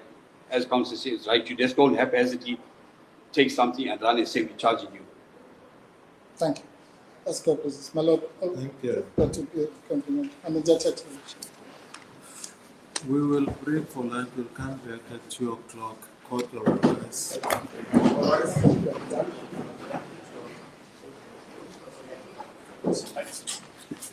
don't feel that you taking my food. Oh, okay, yeah.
How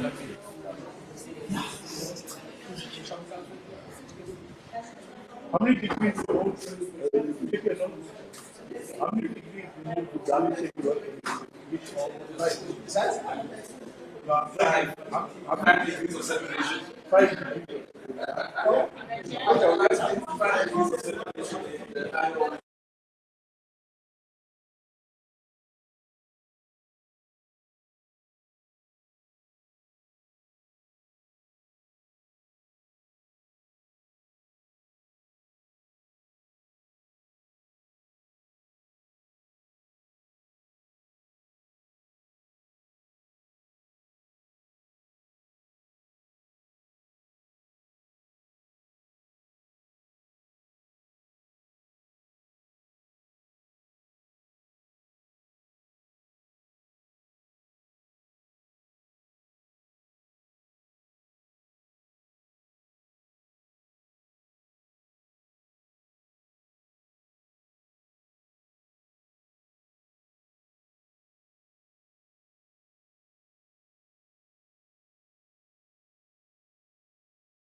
Can you please switch off his cell phone or put them on because the interview is recording?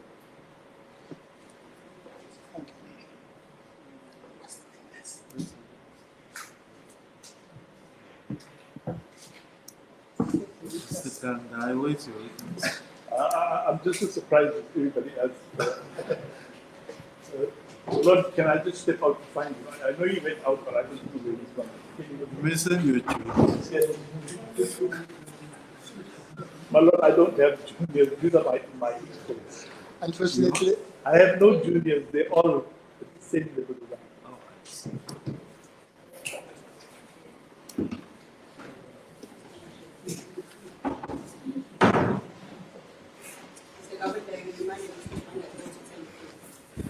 Yes, my lord. My apologies. I was straight outside. So it's understood, Mr. Kakanda.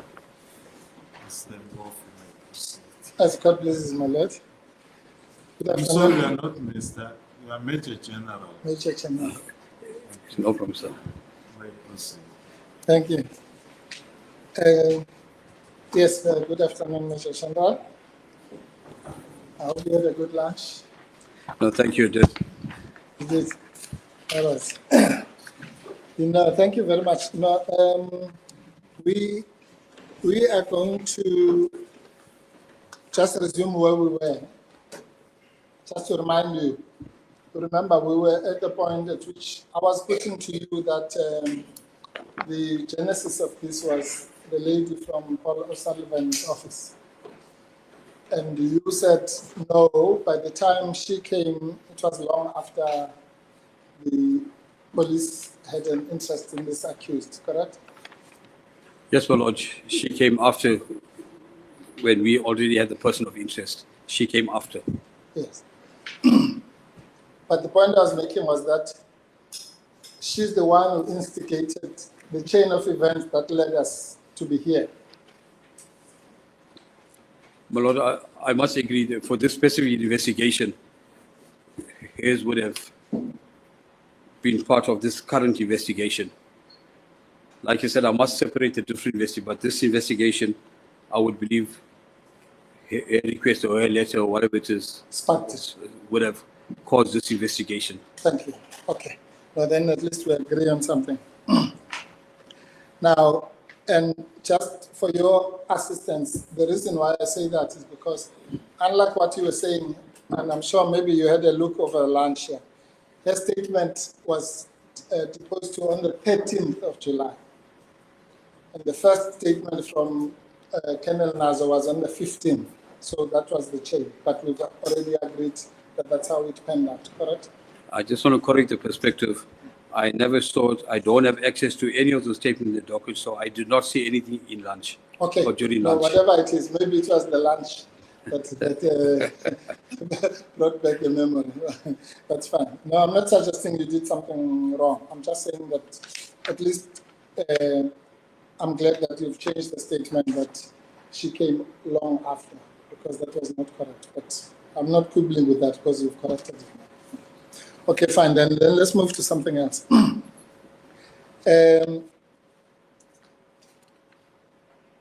And you've already answered my next question that followed from that, was that it is improper for the police to simply mimic somebody's, we don't know what her motive is. It might have been political, but she's going to come here, she'll answer for herself. But you've already answered that as well, correct? Correct, my lord. I did indicate that we won't just haphazardly take out. We'll give veracity to the information that comes through. Yes. Fine. Now, I just want to clarify something. You see, as an officer of the court, I have to have a duty not to ask a question that is misleading. I asked a question earlier which might have been misleading, so I want to correct that. Remember, I said, I put to you that the statement on paragraph 27 was the first one that you cited. You remember me saying that to you? Yes. Yes, no, that wasn't correct, my lord. The statement that you quoted first is paragraph 24. It's the one that says,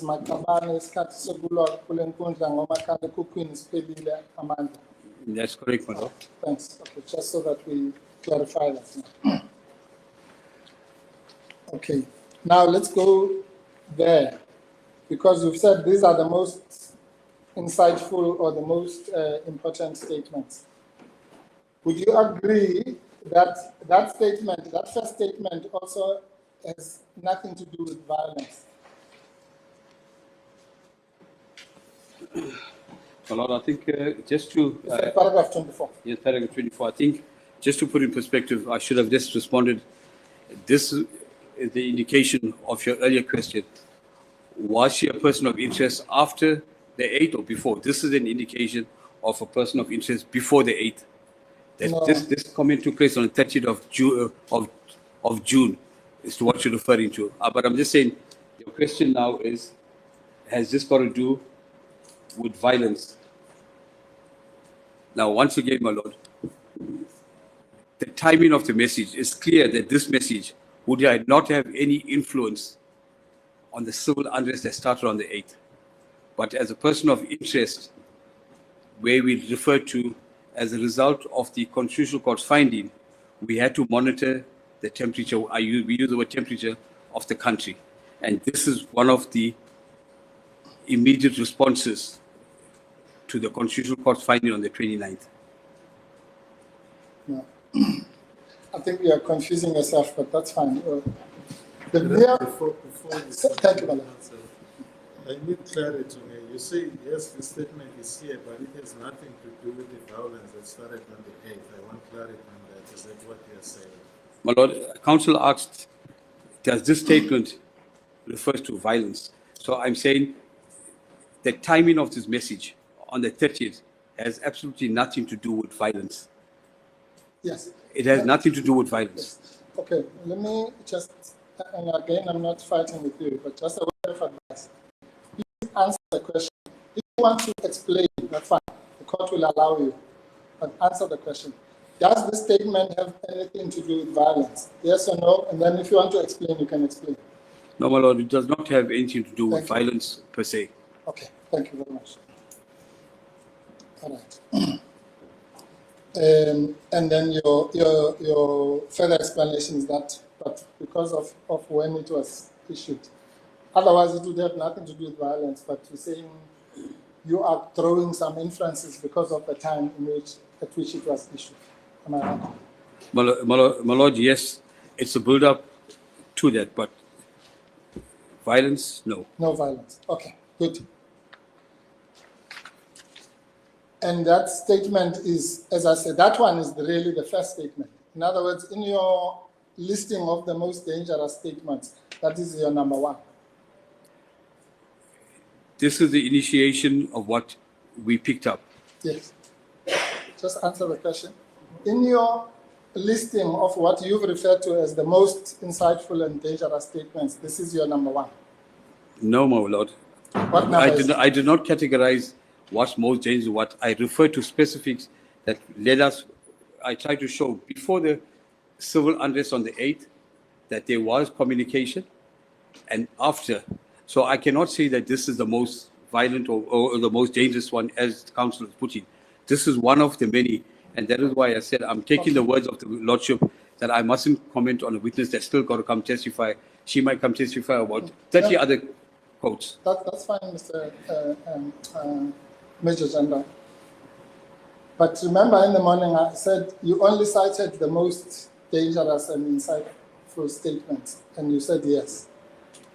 Yes, my Lord. I Yes. did say yes to show the court that it wasn't only after the 8th.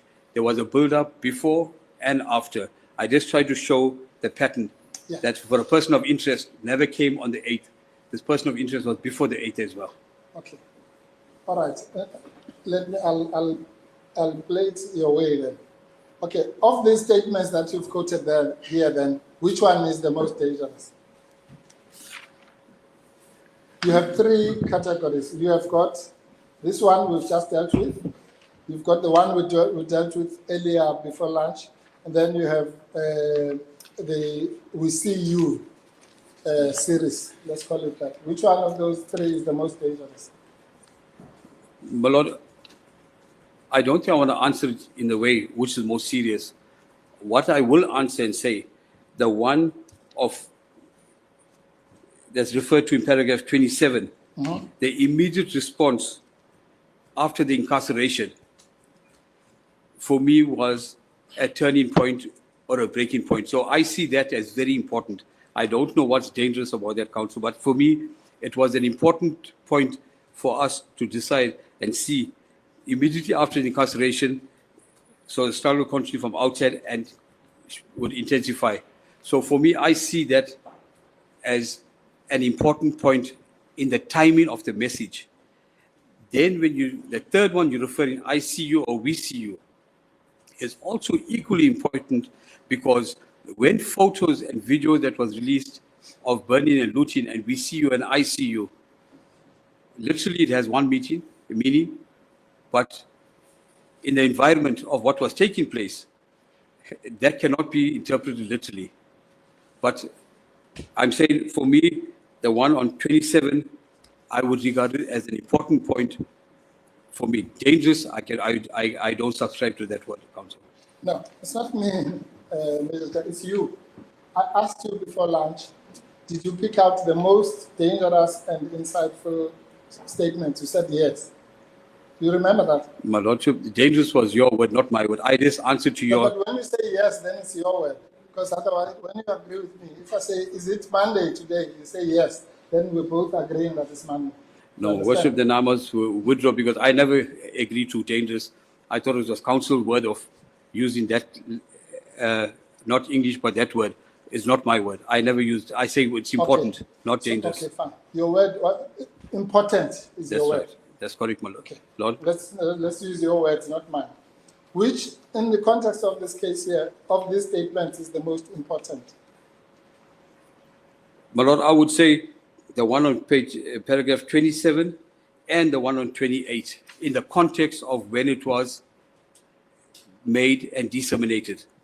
Okay, so number one is the one about radical economic transformation we dealt with in the morning. That's correct, my Lord. Number two is we see you. That's on paragraph 28. That's correct, my Lord. And then number three is isikhathi sokulonga inkundla yamakhalekhukhwini siphelile. That's on paragraph on the 30th. 24, paragraph 24. Yes. Okay, fine, good. So let's deal with them in that sequence then. We've dealt with number one before lunch. So let's go to number two, which is paragraph 28.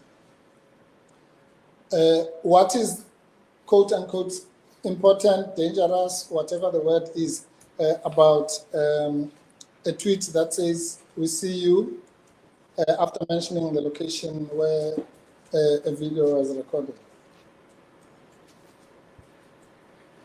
My Lord, this tweet, like, I just want to place on record where I said somebody else will come, but I'm not saying that person. I'm going to say the tweet emanated from a burning of a premises where the video and photos was trending, buildings was trending, and the accused before court shared that on a Twitter and said, I see you, or we see you. Yes. Now, it became clear, a person of influence, a person of authority, we know at that point in time, she was an influential person in the political arena. We know that she is the daughter of the ex-former president. Mm-hmm. And as a result of the incarceration, this took place on the 9th and 10th. There was many tweets, as I said, 19 tweets, but which one of the 19, obviously I don't have that with me right now, but those words was attached to a scenario that took place already, that went out, I see you. It's similar to saying, because I'm going to use a very naive, my Lordship, is that if there was a stabbing, congratulations, because let's say enemy was stabbed, congratulations. The word congratulation on its own is one thing, but in the context of which it was said, will, as though you're encouraging or appreciating the stabbing. The very same thing over here, we see you or I see you,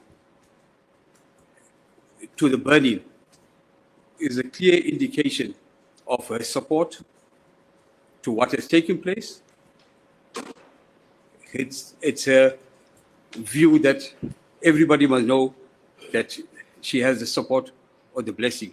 But that's the way it was said. It was said in that context, not as a standalone I see you or we see you. It was attached to a specific item. Okay, I can't claim that I understand. Let me ask you in short questions. You admit that that was done in relation to something that had already happened. That's correct, my lord. Okay. You also admit that it was done in relation to videos that were already trending. That's correct, my lord. Right. And then comes the long explanation. So you say, and you also admit that if somebody else who's not the daughter of the former president or a person of interest had said this, this would not be important, correct? No, that's not correct, my lord. Okay, if someone else who's not the daughter of the former president, not a person of interest, had merely tweeted, "We see you," with that video, would they be sitting here now? My lord, definitely, if you look at that specific "we see you" or "I see you" alone, stand alone as the only tweet, nobody will be sitting here. But where there's a build-up of tweets, as I said, it's 19. This could have been number 19 itself. There's a build-up of tweets, and we got to look in the context of that. To stand here and say this alone would not put anybody here, it will be wrong on me. I'm saying the reason why somebody is here is as a result of preceding tweets as well. Okay, so if someone who's not the daughter of the president or a person of interest had tweeted, "We see you" 19 times, they would be sitting here. My lord, we see it's already people are appearing in court who is not the daughter or son of the president. Ordinary civilians, they are sitting in court because of same and similar communication on Twitter. I see. So there's someone else in the country who's sitting in court because they tweeted, "We see you." No, not these exact words, So, well, but use the Twitter as a platform for taking, but not these words here. yes, but please, Major General, we're talking about this particular accused. When I say to you, I'm trying to demonstrate, as you can see, how absurd or strange, maybe to use a neutral word. And you said, no, but there are many other people. So when you say that the court must now believe that she's not being singled out, there are many other people in the same position. And I'm asking you, is there any other person in this country, South Africa, who's sitting in the dock because they said, "We see you" 19 times, 100 times, 200 times, whatever?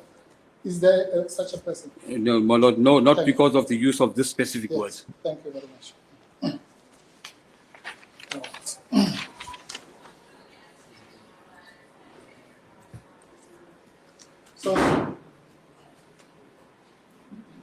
So from that, we can conclude the following from this evidence you've just given now.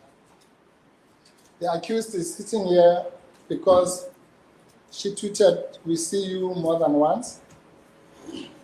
She did so in relation to videos of something that had already happened. And she's a person of interest and the daughter of the former president. That's the collection of factors that made her to be sitting here, correct? Well, if that's the council's opinion, I want to say his opinion is that. But what is not correct, and I think I must just clarify that I did not say what you are saying, that these words are appearing on multiple tweets. I'm saying there are preceding tweets to this tweet that would have given rise, not as you said that the same word "I see you," "we see you" is used in 19 tweets. No. It's a build-up of the tweets I mentioned that would have given us reason to say that the context in which what was said has an influence or incitement side of it.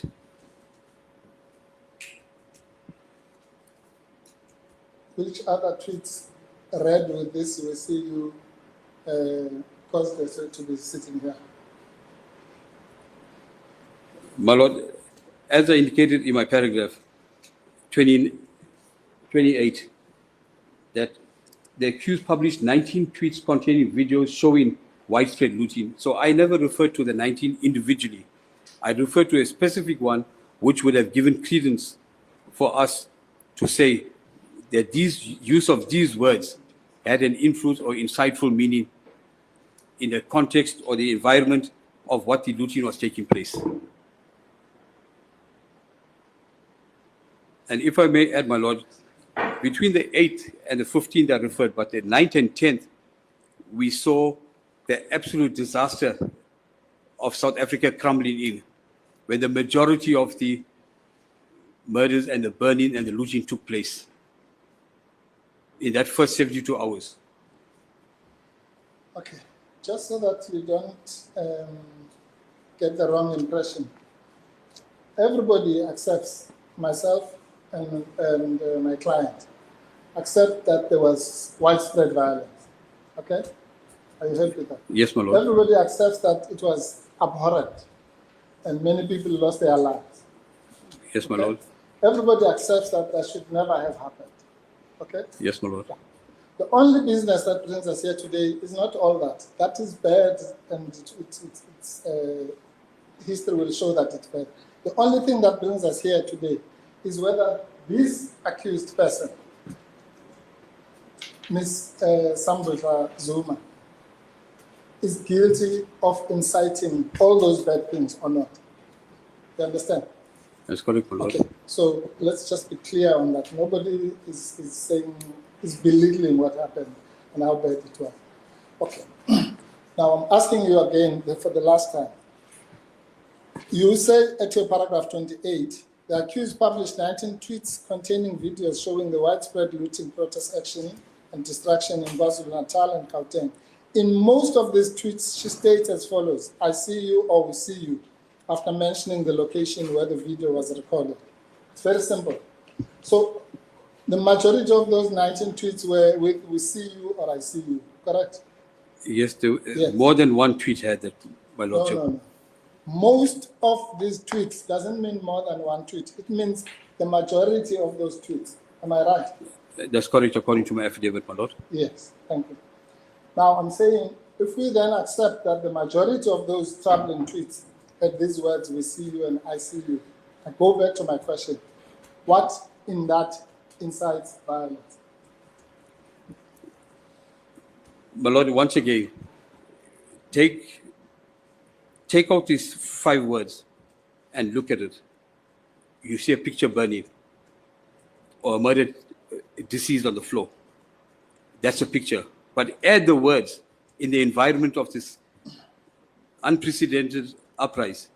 It adds value from a person of influence. Had it been of an ordinary lay person with no disrespect to an influential somebody in the environment. So the tweet must be read just not as we do it today, "I see you," "we see you." What was attached to it will have an influence or an inference to why we are here today. Yes. Okay.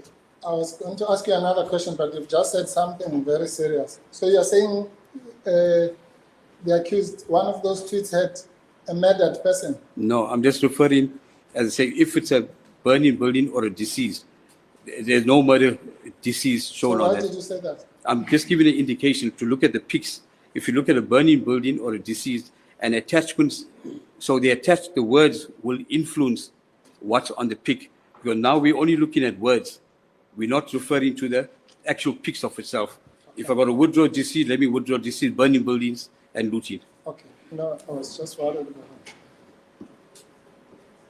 And maybe you can explain to the court, when you say something is trending, you mean thousands and thousands of people are posting it, correct? That's correct, my lord. Yes. So what she posted was already trending. In other words, everyone else was doing it before she did it, correct? The pic Yes, was trending, yes. yes, that's what I'm saying. Yes. The only difference is that in the pic she put "we see you," but the picture itself was already trending, correct? Yes, it was. The picture was trending. Her words was the individual chat Yeah. posted. And so those thousands and thousands of people who posted that same picture, have you said they should be charged? No, my lord, there was no need to charge something purely on a pic. I see. I see. So what's So the... what was Sorry. his reply to that? He said, My he lord, said- The question was, were those other people involved in the trending of these pictures charged? What was your answer? My Lord, the way I understood the council saying, the pics were trending, and if those pics were trending, are those people being charged? And I said, no, there's no need to charge. That's only the pics that was trending. But the attachment of the tweet gave credence to the pic itself, because it's clear that when the trend is not the original person, one person would have posted, and then that photo would have been posted by multiple people as trending. So for clarity, you say there was no need to charge those people. Reason being, they only shared a pic, my Lord, on a social platform of Brookside Mall burning with flames. yeah, this one, the problem was with the word I see, we see. That's right. As a result, there was words attached to it. Thank you, ma'am. Thank you very much. Yeah. And you're sure about this? If we go back to that information, we'll find that all these other people just posted a picture without words. Is that your evidence? No, my Lord. But that's what you just said. No, that's what counsel is insinuating. That's okay. What the are different you? tweets. In this specific one of the accused, there was a pic with the words. Yes. In some, there was pics on whether the same on the WhatsApp group or the Twitter. Let me stick to the Twitter because we're dealing with that. Yes. That the Twitter group, there's other tweets with the same picture alone. It becomes a fashion as a Twitter handle. You share it because somebody sent it to you. But when you attach something to it, then it becomes the individual handler's submission, a pic and then a wording under. Okay. So if I had posted that picture with the words "Free Jacob Zuma," that would be incitement. My Lord, I would say no. Okay. But if I had put it with the words "We see you," it would be incitement. Given the preceding tweets. Which are what? My Lord, that's what I'm saying. The 19 tweets must be taken in the context. Today, I only referred to the one to show that there was indeed communication by the accused on the Twitter platform. So, Major General, I'm so sorry. We're just now moving around the same circle. We've established, haven't we, that the majority of those 19 tweets had the words "We see you." Right? that's according to my affidavit, yes? That's according to your affidavit, then it must be true. Correct? That's correct. Yes. So let's be generous and say the majority of 19 tweets is 9. Actually, it's 10. Okay? Are you with me? Yes. I'll agree to that. Yes. So please tell the court, apart from this repetitive, "We see you, we see you, we see you" 10 times minimum, what was contained in the other 9 tweets that makes you to give this answer that you're giving, that it's only dangerous if it's seen with the other tweets? So let's forget the 10 that say "We see you." What was contained in the remainder that made them dangerous or quote unquote important? Important.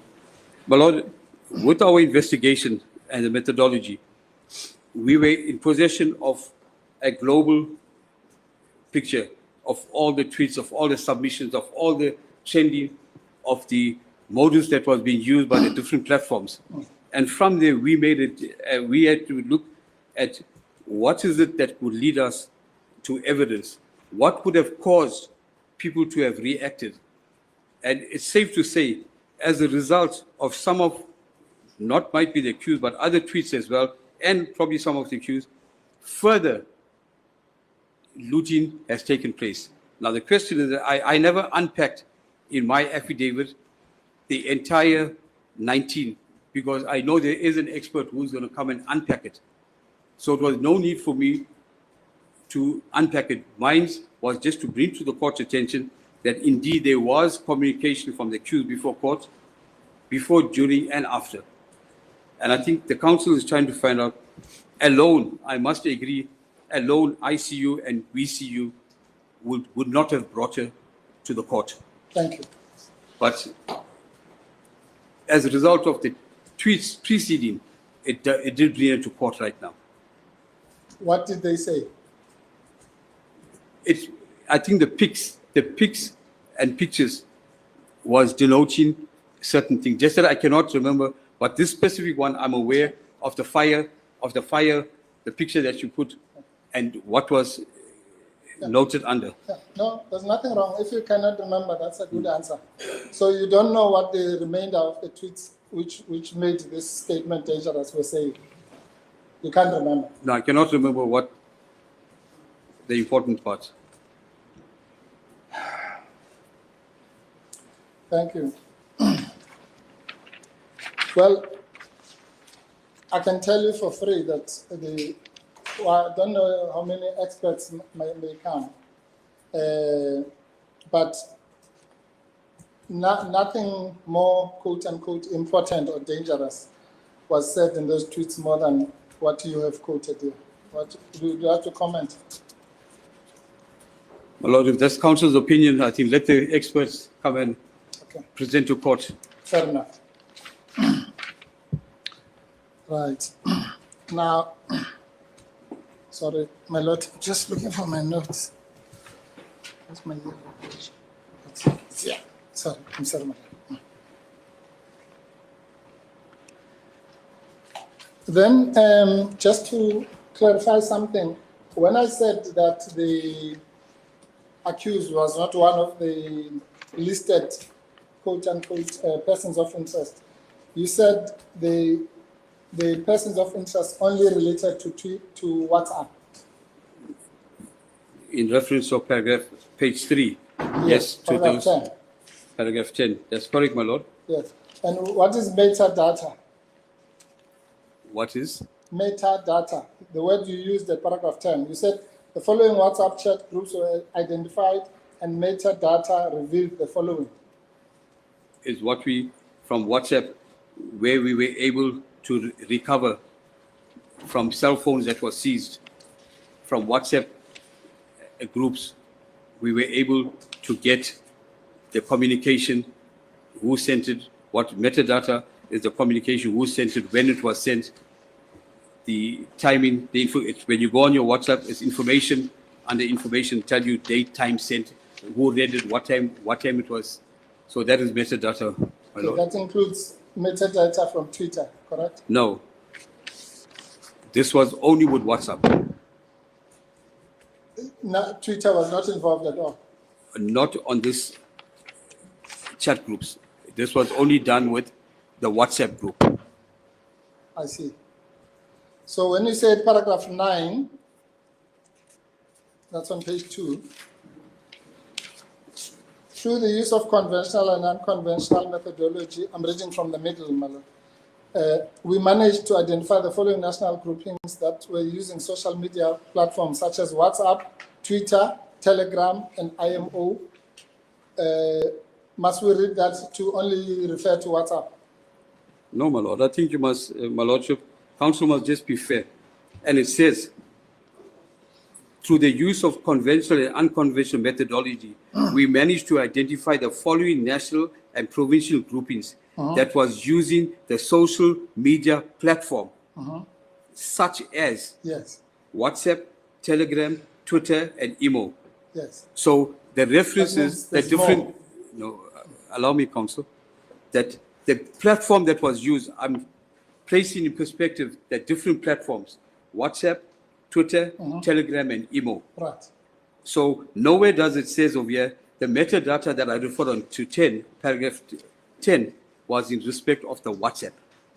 No, that's not what I said, sir. You see, that's why I said, just listen to the question. Don't worry about where it's going. Just answer the question truthfully. I'm saying, forget about paragraph 10 for now. On paragraph 9, when you say national and provincial groupings, you mean those that were on WhatsApp, Twitter, Telegram, and IMO, correct? That's correct, my Lord. Yes. That's all. But does it refer to metadata in paragraph 9? No. No, my Lordship. Sir, please just answer the question. Don't argue with me. Just a moment. Don't argue with me, please. I think, Major General, first part of this question is whether what you say in paragraph 9, those groups You say they relate to? WhatsApp, Twitter, Telegram, and emo, whatever emo is. I Perhaps don't you know. can just respond to the first part. Then if there's need to continue, then we proceed. No, thank you, my lord. My lord, I think it's important that I must place myself in perspective. I'm under oath in this court, and to be reminded 17 times now that I must be truthful, I think that is disrespectful. I'm under oath, and I stand here before the court to testify under oath. So I think I must also be able to say, because it's as though I'm lying. There's nothing for me. If I'm lying, then I'm under oath. Major General, I can assure you, I haven't made a finding whether that we are not truthful. That process, it's far away from now. So if counsel have said that, have you said it? I've never said he was lying, my lord. No, he said being truthful. I must just be truthful, and then I must keep on saying. I think for me, I'm saying, I got to respond to you. I will respond to you, not in agreement all the time with you, but I'll respond. Thank you. I believe that that's a truthful response. That's fine. Thank you very much. Thank you, may proceed. Thank you. Let's go back to the question. My lord, When I say, okay, so I'm sorry, Mr. Chairman, I just want to make you at ease here. It's important that we do this productively and in a Yes. relaxed atmosphere. thank you, Counsel. So when I say to you, forget about paragraph 10, do you understand what that means? In that question I was giving you, I said, forget about paragraph 10. Let's just go to paragraph 9. You remember that? I remember paragraph 10, data, Yes, I and then said you said, forget. let's go back to 9, and you read 9 in perspective. Yes, and I said, forget about paragraph 10. All right, I'll forget paragraph 10. Thank Let's go you. back to 9 now. Thank you. So on paragraph 9, is your answer that the national and provincial groupings were on those 4 platforms? That's correct on the social media platforms. Right. Thank you. See how easy it is. Okay. Now, and then if you go to paragraph, page 4, my lord, that will be paragraph 12. You have that structure there, I'll call it a pyramid. That's a pyramid of control of these, it starts with international people, national suppliers, organizers, and then the looters at the bottom. That's correct, my lord. Okay, yeah. Now, you've got them in different colors here. 1, 2, 3, 4, 5.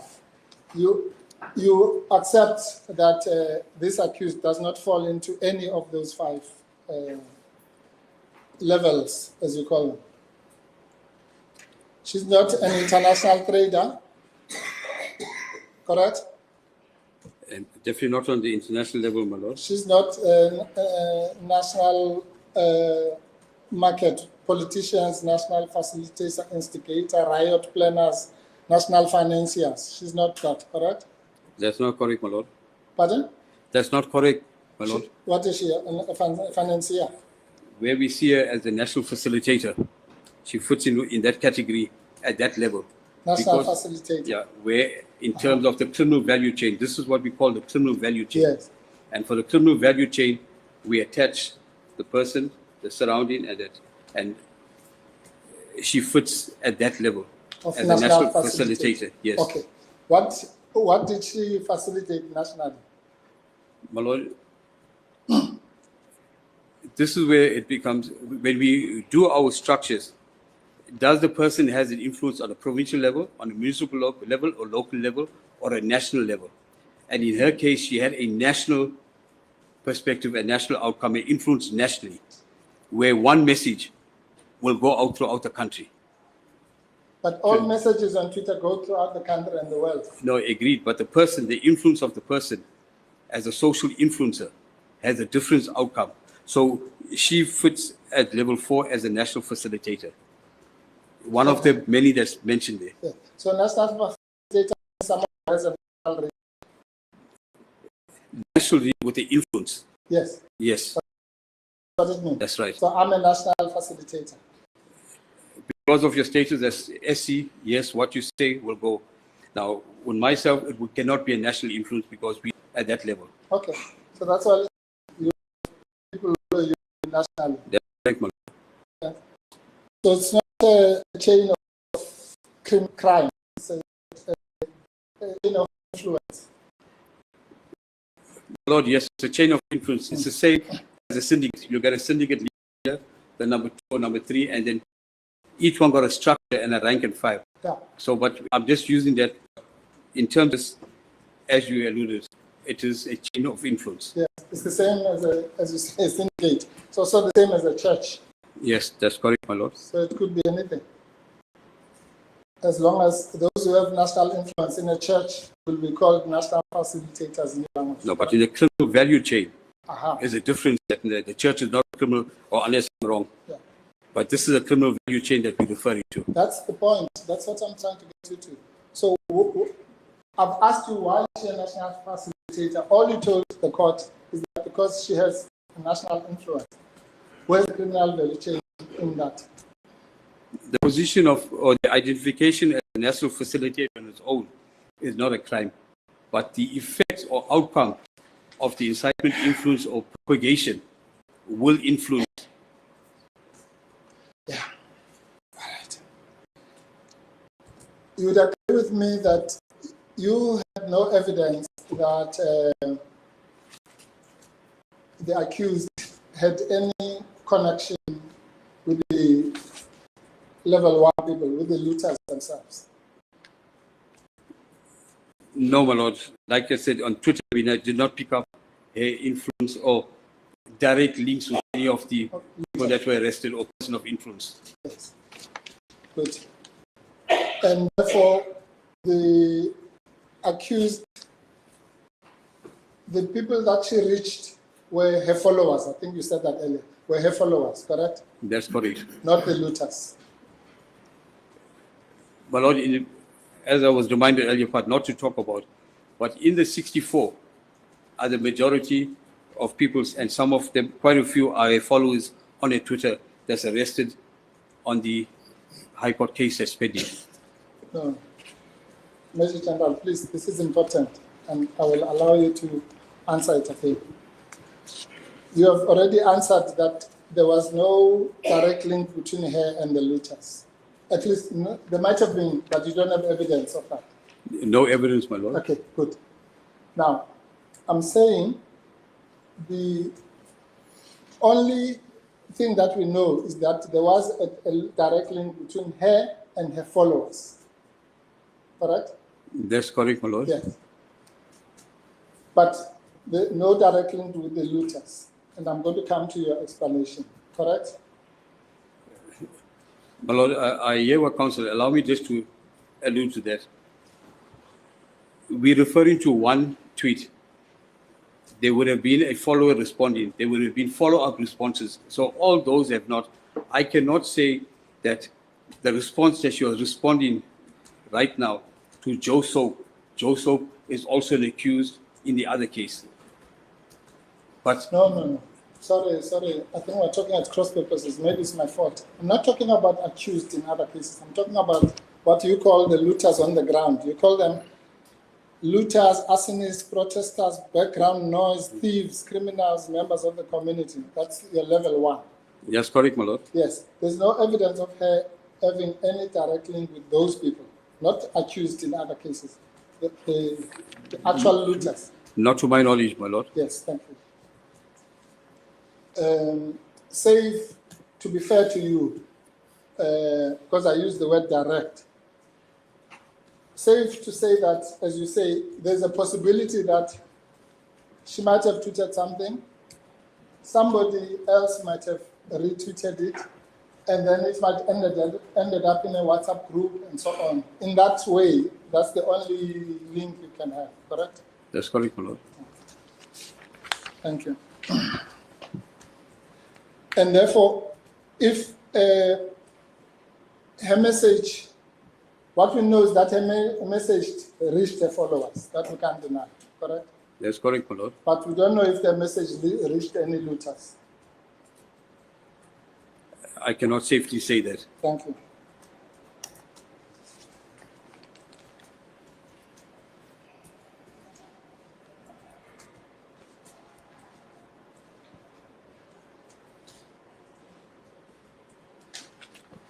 Right.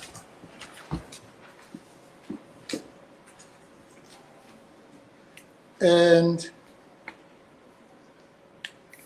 have you had any insight into, you keep on referring, you said to the court, the expert, Mr. Steinberg. Brigadier Stein, female. Miss, I'm told it's a miss. Yeah, Brigadier Steinberg is the one who is going to give evidence on the other 19 tweets, correct? And more. Yes, on the global forensic Global investigation. picture. Yeah. And you said the words "we see you" mean congratulations. That's what counsel said. I did not say congratulations. Yes, you did. The record will show. That I said that see you means congratulations. Yes. My lord, unless I'm confusing myself. You didn't say that. No, I'm confused. I said. Yeah, you are confused, but did you say that? No, I'm not confused. No, you said you are confused. No, I'm not confused, counsel. Okay. I think you must just perfectly accept. I'm not I'm not confused. That there cannot be any insinuation. Yes. I did not say. I said from the start, my lord, that these words must be read in context Yes. of the tweet. So I don't know where's congratulations that I would have said. The word means congratulations. Yes. No, that's fine. Maybe it's my fault. You No, but I think- standing there, you never said this should be translated as congratulations. You never said that. I'm just making it up. Sorry, my lord, can I just ask counsel just to explain, because I think that's important to set the record straight here. If need be, then it will be. If I said that, but that definitely wouldn't have come out. I said the word means congratulations. All right, Mr. Major, what I recorded is that you may not have said, but when you have written the word "I see you," you see us. Oh, it's congratulations that you said, Yes. but you never said he congratulated them. But you said it's congratulations. In fact, I was enthusiastically trying also during after re-examination to touch on this whether, but now it's here whether you said it Congratulations. consciously or not. My lord, you're 100% right. That's the way you explained. I agree. That's what I said. I said if the word is used alone, I see you, we see you, it can be seen. But when it's used in the context of the way it's on the tweet, it cannot. If you just say I see you, we see you, it's interpreted one. But to say I see, just said it means congratulations. I did not say it means congratulations. I referred using the word alone and using the word in the context of the Okay. tweet. No, let me put it simpler. Did you use the word congratulations in your explanation of receiving? If my lordship says it, then I would have used. I must accept what's been said. But if I say, No, if I said it's no. No. So, Please, so far we're doing very well. yeah, yes, my lord, I But put it. members of the public, you are entitled Participate. to attend court, participate, but please maintain the decorum of the court. The moment you start shouting, laughing, and so on, even the video, the recording machines will not record what is said properly. Just to assist you from what I've written, the video training from in the content of what it was said. Congratulations. That's what I've recorded. Me too. My lord, can I suggest a way forward? I think I must concede that the word congratulations was used at some point. I haven't. Of course, it was used without further elaboration. My recollection, and I want to look at the notes and perhaps listen to the tapes, but I will allow, I'm not going to object to the cross-examination on that point. We can always argue on it. I don't want to spend a lot of time on the issue of whether it was said or not. The word congratulations was used in court, and we'll place it into a context when we have the translation.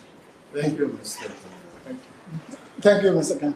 I appreciate that, sir. So, okay, it's not me now. So if it's his lordship and Mr. Kang, I will accept that you use the word.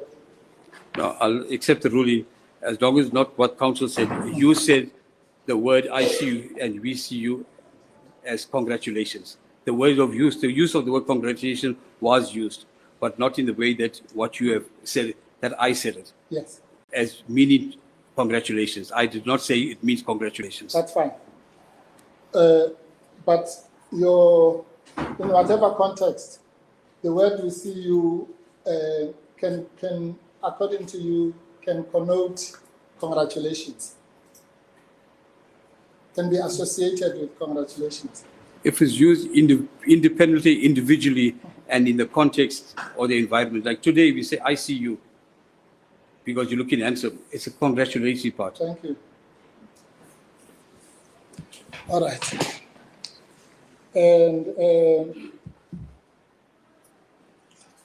the real question I was asking is, have you seen the interpretations given by some of the experts that the word "we see you" is a translation of the Zulu greeting, Sanibonani? No, my lord, I do not have access to the affidavits itself. In the broader investigation, I would have. But what's before court, I thought it was prudent that I do not involve myself with the affidavits. So I have Okay. not seen the experts' affidavits Yes. as such. Okay, fine, I accept that. Would you agree then with the state's experts who say that "we see you" or "I see you" means Sanibonani or Sawubona? My lord, with a little Zulu and understanding, someone is the greeting.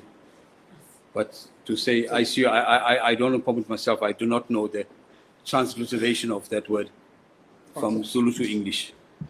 All right, but okay, if those experts are correct that Sanibonani means "we see you," then you would at least agree, even with little Zulu, that when someone says Sanibonani, it's not, they're not saying congratulations or anything. My lord, to me, Sanbonani is someone, it's greeting. It's greeting somebody.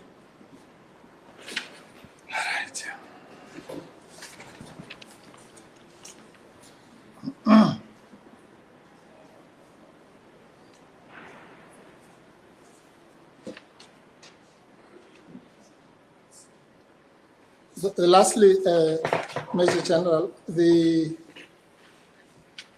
when you were giving the statement on paragraph 24, you said that you gave us a translation. Are you fluent or conversant in Zulu? No, my lord. Paragraph 24, sorry, I'm sorry. Let me just remind you.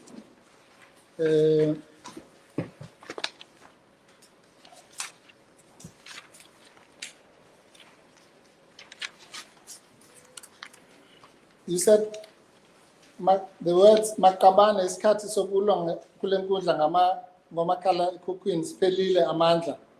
Then it says, loosely translated into English, the statement means, comrades, the time to fight in this arena with a mobile phone is over. Power.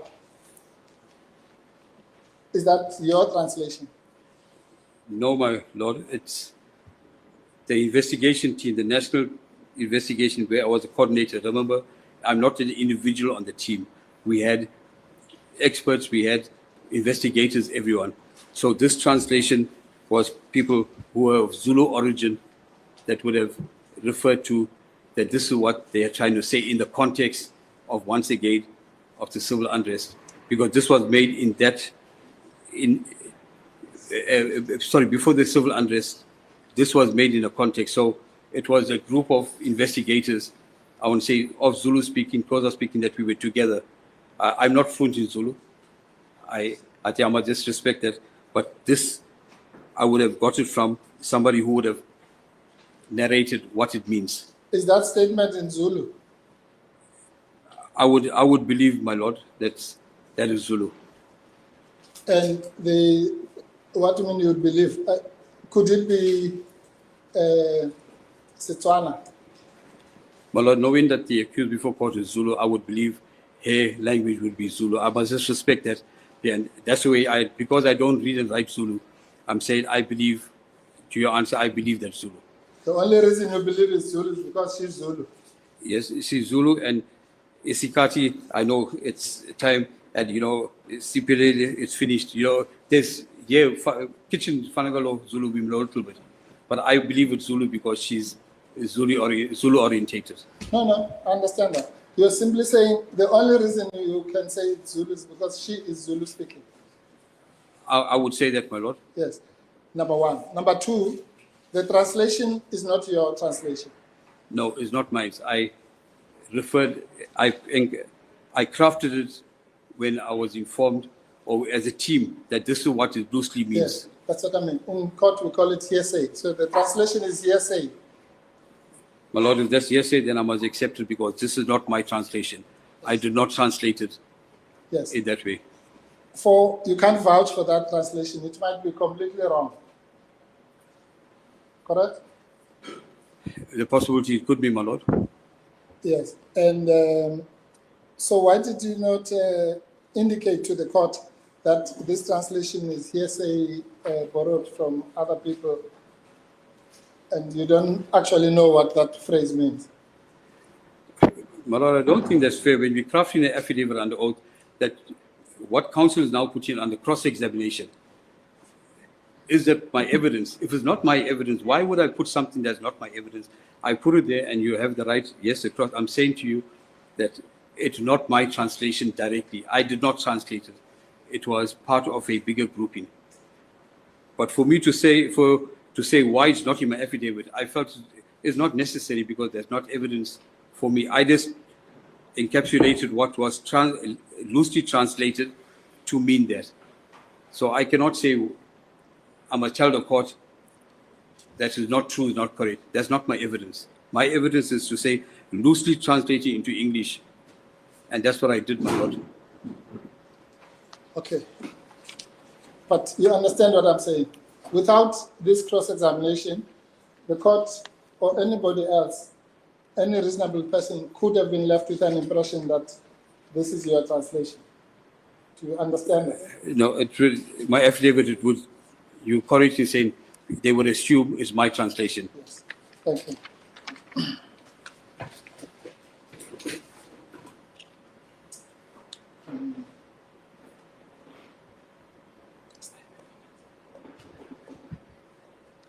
Is the court will bear with me?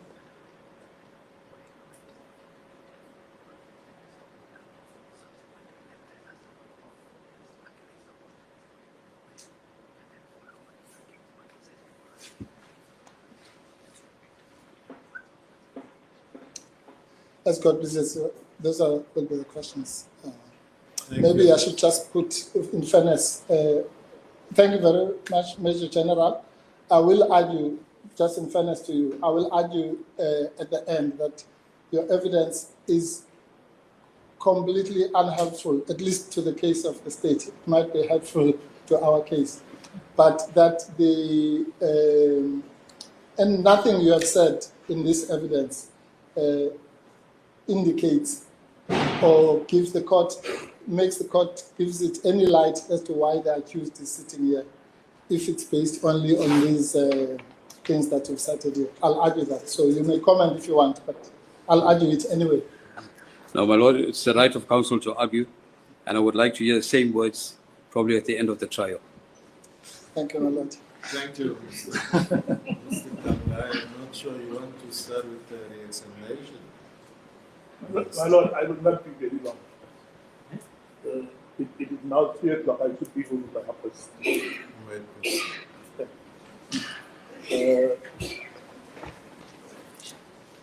General Lavender,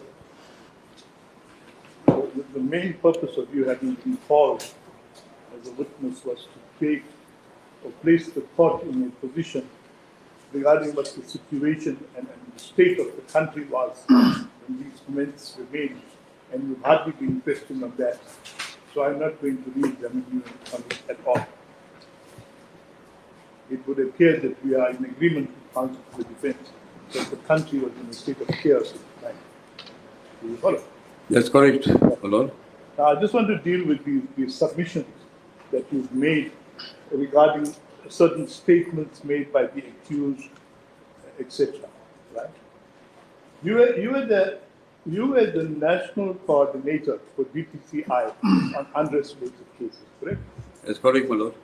Now, in your capacity as national coordinator for DPCI, did you read all the dockets that came, or did you get reports on the dockets that were sent to your position? My Lord, every case that was reported in the form of a summary, and a copy of those dockets was at the national level. Did you investigate every single docket on your own, or how were the dockets investigated? My Lord, as a national coordinator, there was a team that was made up of the DPCI, the Greater Mother Body, NPA. So it was a prosecutor-guided investigation. So at the national level, we unpacked all the information and intelligence that came to the light. Every case was reported, or whatever intelligence gathering, we packaged it to support the provinces, because we had a global view of the country as opposed to a provincial view or a station view. So the investigation that was done was placed in the group, discussed, interrogated, and the best methodology is what we advise the people on the ground to follow. Now, once you had advised the people on the ground to follow, did the dockets come back to you after they were investigated, or did that responsibility fall to somebody else? My Lord, it stayed, if it's in the case of KZN, General Sedona, the head of the Hawks, was here. He was responsible for all those investigations. So those things stayed at the province. But we had oversight because we were having weekly meetings and monthly meetings, because we not only reported to the police, we also reported to parliamentary level and different levels going forward. Now, at your level, as the national head of the past team, as it were, that was investigating these Unrest cases, were you the ones who made the decision to place the matter on the courtroom, or did somebody else make that decision? No, my Lord, we advised and we had meetings. In the case of KZN, we sat with the KZN team, we advised, we took their side of the investigation, and once that, it's the DPP's office in consultation with the investigation team made a decision to prosecute or not to prosecute. So can I, let me see if I understand it. So at your level, your function was to look at a docket at the outset that had been received and determine whether it was a docket that required further investigation, correct? That's correct, my Lord. And then you sent it further down to somebody who would actually conduct the investigation and make and either place it on the roll or decline, correct? My Lord, I think to place it on perspective, the national coordination, we did the investigation. The provincial teams did the finer tuning and the docket, and preparing the docket for court purposes or referral to the DPP's office. So at the stage when you looked at these comments that you recorded in your statement in paragraph 24, 27, and so on, at that stage, what was the level of investigation into those dockets? So let me state it more directly. Had the investigation been complete, or was it going to be referred for investigation? No, it was not complete, my Lord. It was going to be referred for further investigation to the provincial levels itself. So I'm not going to ask you to award prizes to the comments about which was first and second and third, right? I think that is not a good exercise to do. But these that you put into your statement, what effect did they have on you? Did they inform you perhaps, or did they guide you perhaps to say that this topic needs more investigation? How did it go? My Lord, the mere fact that the comment that was made on the 8th alone was for information purposes, but for evidential purposes, the investigators had to go a step further and do the necessary investigation to prove that that statement made on the 8th was indeed made from an original Twitter or a fake Twitter. Was it from the accused or not from the accused? So the mere sharing of that one Twitter was not at that stage evidential, but for information. We are to take the information and intelligence and craft it into evidence for court purposes. And this is where the team from KZN would have crafted that information and intelligence that we had into evidence to where we are coming today. General Ravindi, you must assist me, right? I just need you to be specific, to clear up. If you're going to give us long explanations, you are now involving yourselves in things you were not there. Right? Just focus on your own role. I'm sorry, it's been a long day. Do you understand? Right. So once you had departed with the docket and dispatched it, you had no further interaction with the docket, correct? No. My lord, with the greatest respect, my learned friend knows that he can't do that. He can't ask leading questions. He's putting the purpose. I apologize, my lord. I'll rephrase. After the docket had been dispatched, did you have further interaction with it? Not with the investigation itself, my lord, but with the team that was overall, the overview of all the investigations, but not specifically going into the docket, inspecting the dockets, no. Did you get a report back on the progress that was being made? That's the progress, that's the word progress report we were getting. All right. Now, let's talk about this question that was raised to you about whether you were able to link any of the looters directly to the accused before court. We were told in evidence that the accused has about 124,000 followers on Facebook. Do you recall? That's correct, my lord. Was there an interrogation done on each and one of those 124,000 to determine whether they felt or they fell within the contract of looters or some other place in the hierarchy? On Twitter, 150 Twitter followers. No, my lord, I'm not aware that the 124,000 was interrogated the way it's been asked. Now, you mentioned earlier that there are several cases on the court rolls in cases, and some of them have been finalized, and some of them are still being investigated. You mentioned that was a similar position outside this province as well. Do you recall it? That's correct, my lord. Now, what I want to ask you about, are you aware, or perhaps can you comment on whether at any stage the interaction between the different role players in all of these dockets was being considered? So that didn't go to the first one. Was there any investigation to determine if there was any interaction between the role players in the different cases? A lot of this I can- Maybe it will be. Maybe it will get rid of the objection. You were asked to the extent that you were asked what took so long to bring the case of Ms. Sambudla, Zuma-Sambudla, to court. You said that there were many investigations. You recall? That's correct, my lord.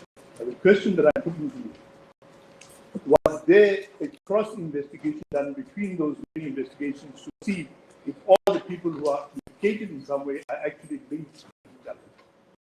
That's correct, Your Worship. On paragraph 14, I think I clearly alluded the different groupings that were, I said, persons of interest and the number of people that were linked to multiple groupings. So that would have been cross-cutting from the one to the other grouping as well. On paragraph 14. In the circumstances of that investigation, could any investigation have been completed if another one was not completed? No, my lord. We felt it was best to investigate all those allegations together and bring it to court like what we have done, where people that were currently charged are charged either on the one group or on the multiple groups. So not all 64 is charged on one. There might be an accused that's charged with the Inc. group, Itigweni group. So there has been multiple charges against a single accused for the different groups. You were asked questions at length about whether if anyone had used the words "we see you," they would be charged. Do you recall that? That's correct, my lord. The question I have for you is, have you received a complaint against anyone else for using the words "we see you" that somebody found offensive? No, my lord. Now, sir, as policemen, you said that these pictures that accompanied Sambudla Zuma's, sorry, is it Zuma? Zuma, I apologize, ma'am. It's easy for me to do it. Ms. Zuma-Sambudla's tweets, these pictures were being circulated by other people, correct? Trending on social Trending. media. That's Right, correct, my lord. that's the word, right. Now, did the police do an investigation to look into every single tweet account or Twitter account that picture appeared on, or did you act on the basis of a complaint that you had received?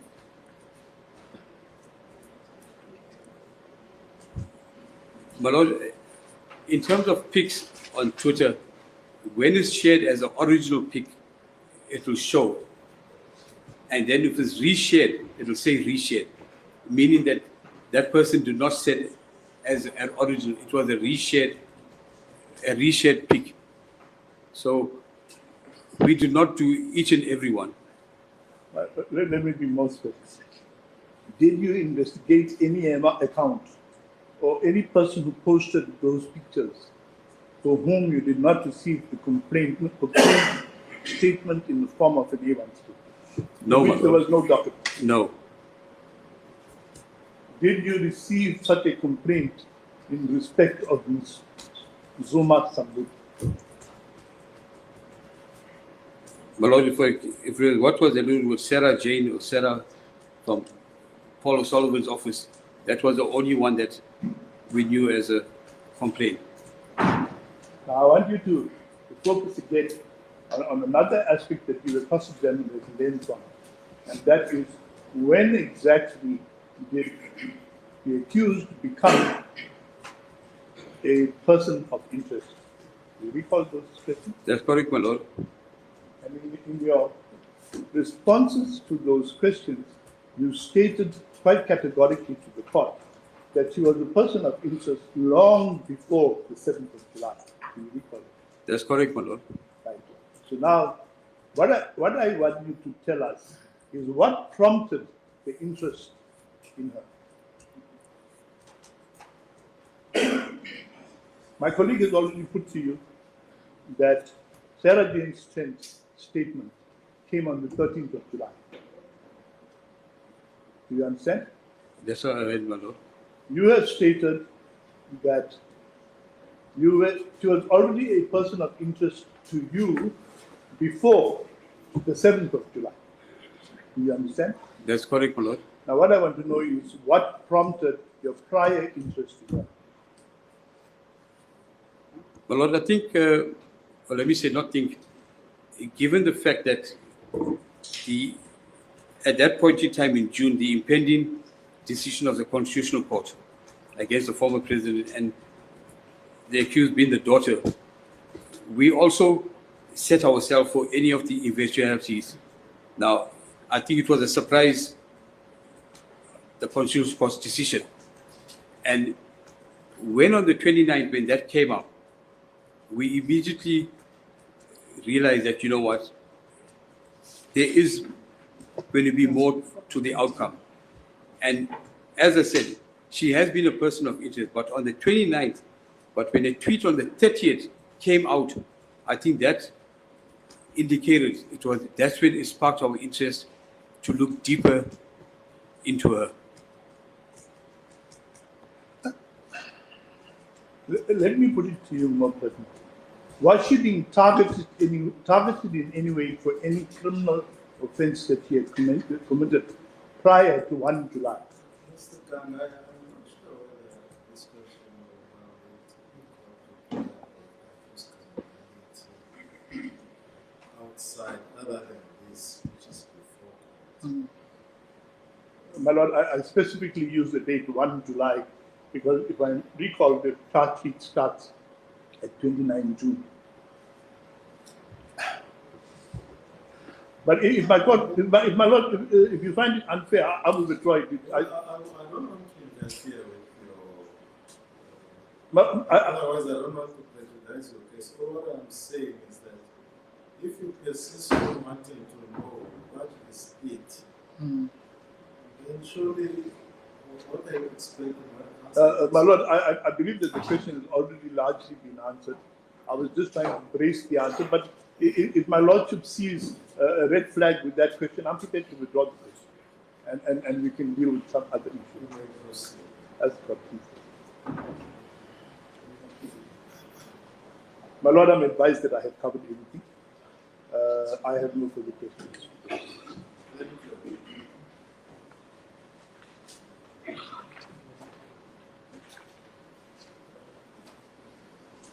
Major General, you have been here for too long. You won't have any reason. So you are now excused. Thank you for your time. Thank you for coming. You may now stand down. That's what we, my lord, we do have another witness available, but we will not start with her evidence at this stage of the day.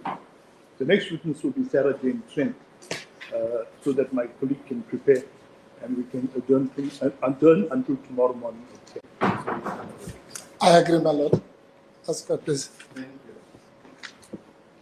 You may stand down. Yes, your matter is adjourned to tomorrow for further hearing. You are out on bail. Your bail is extended until tomorrow. Out on bail.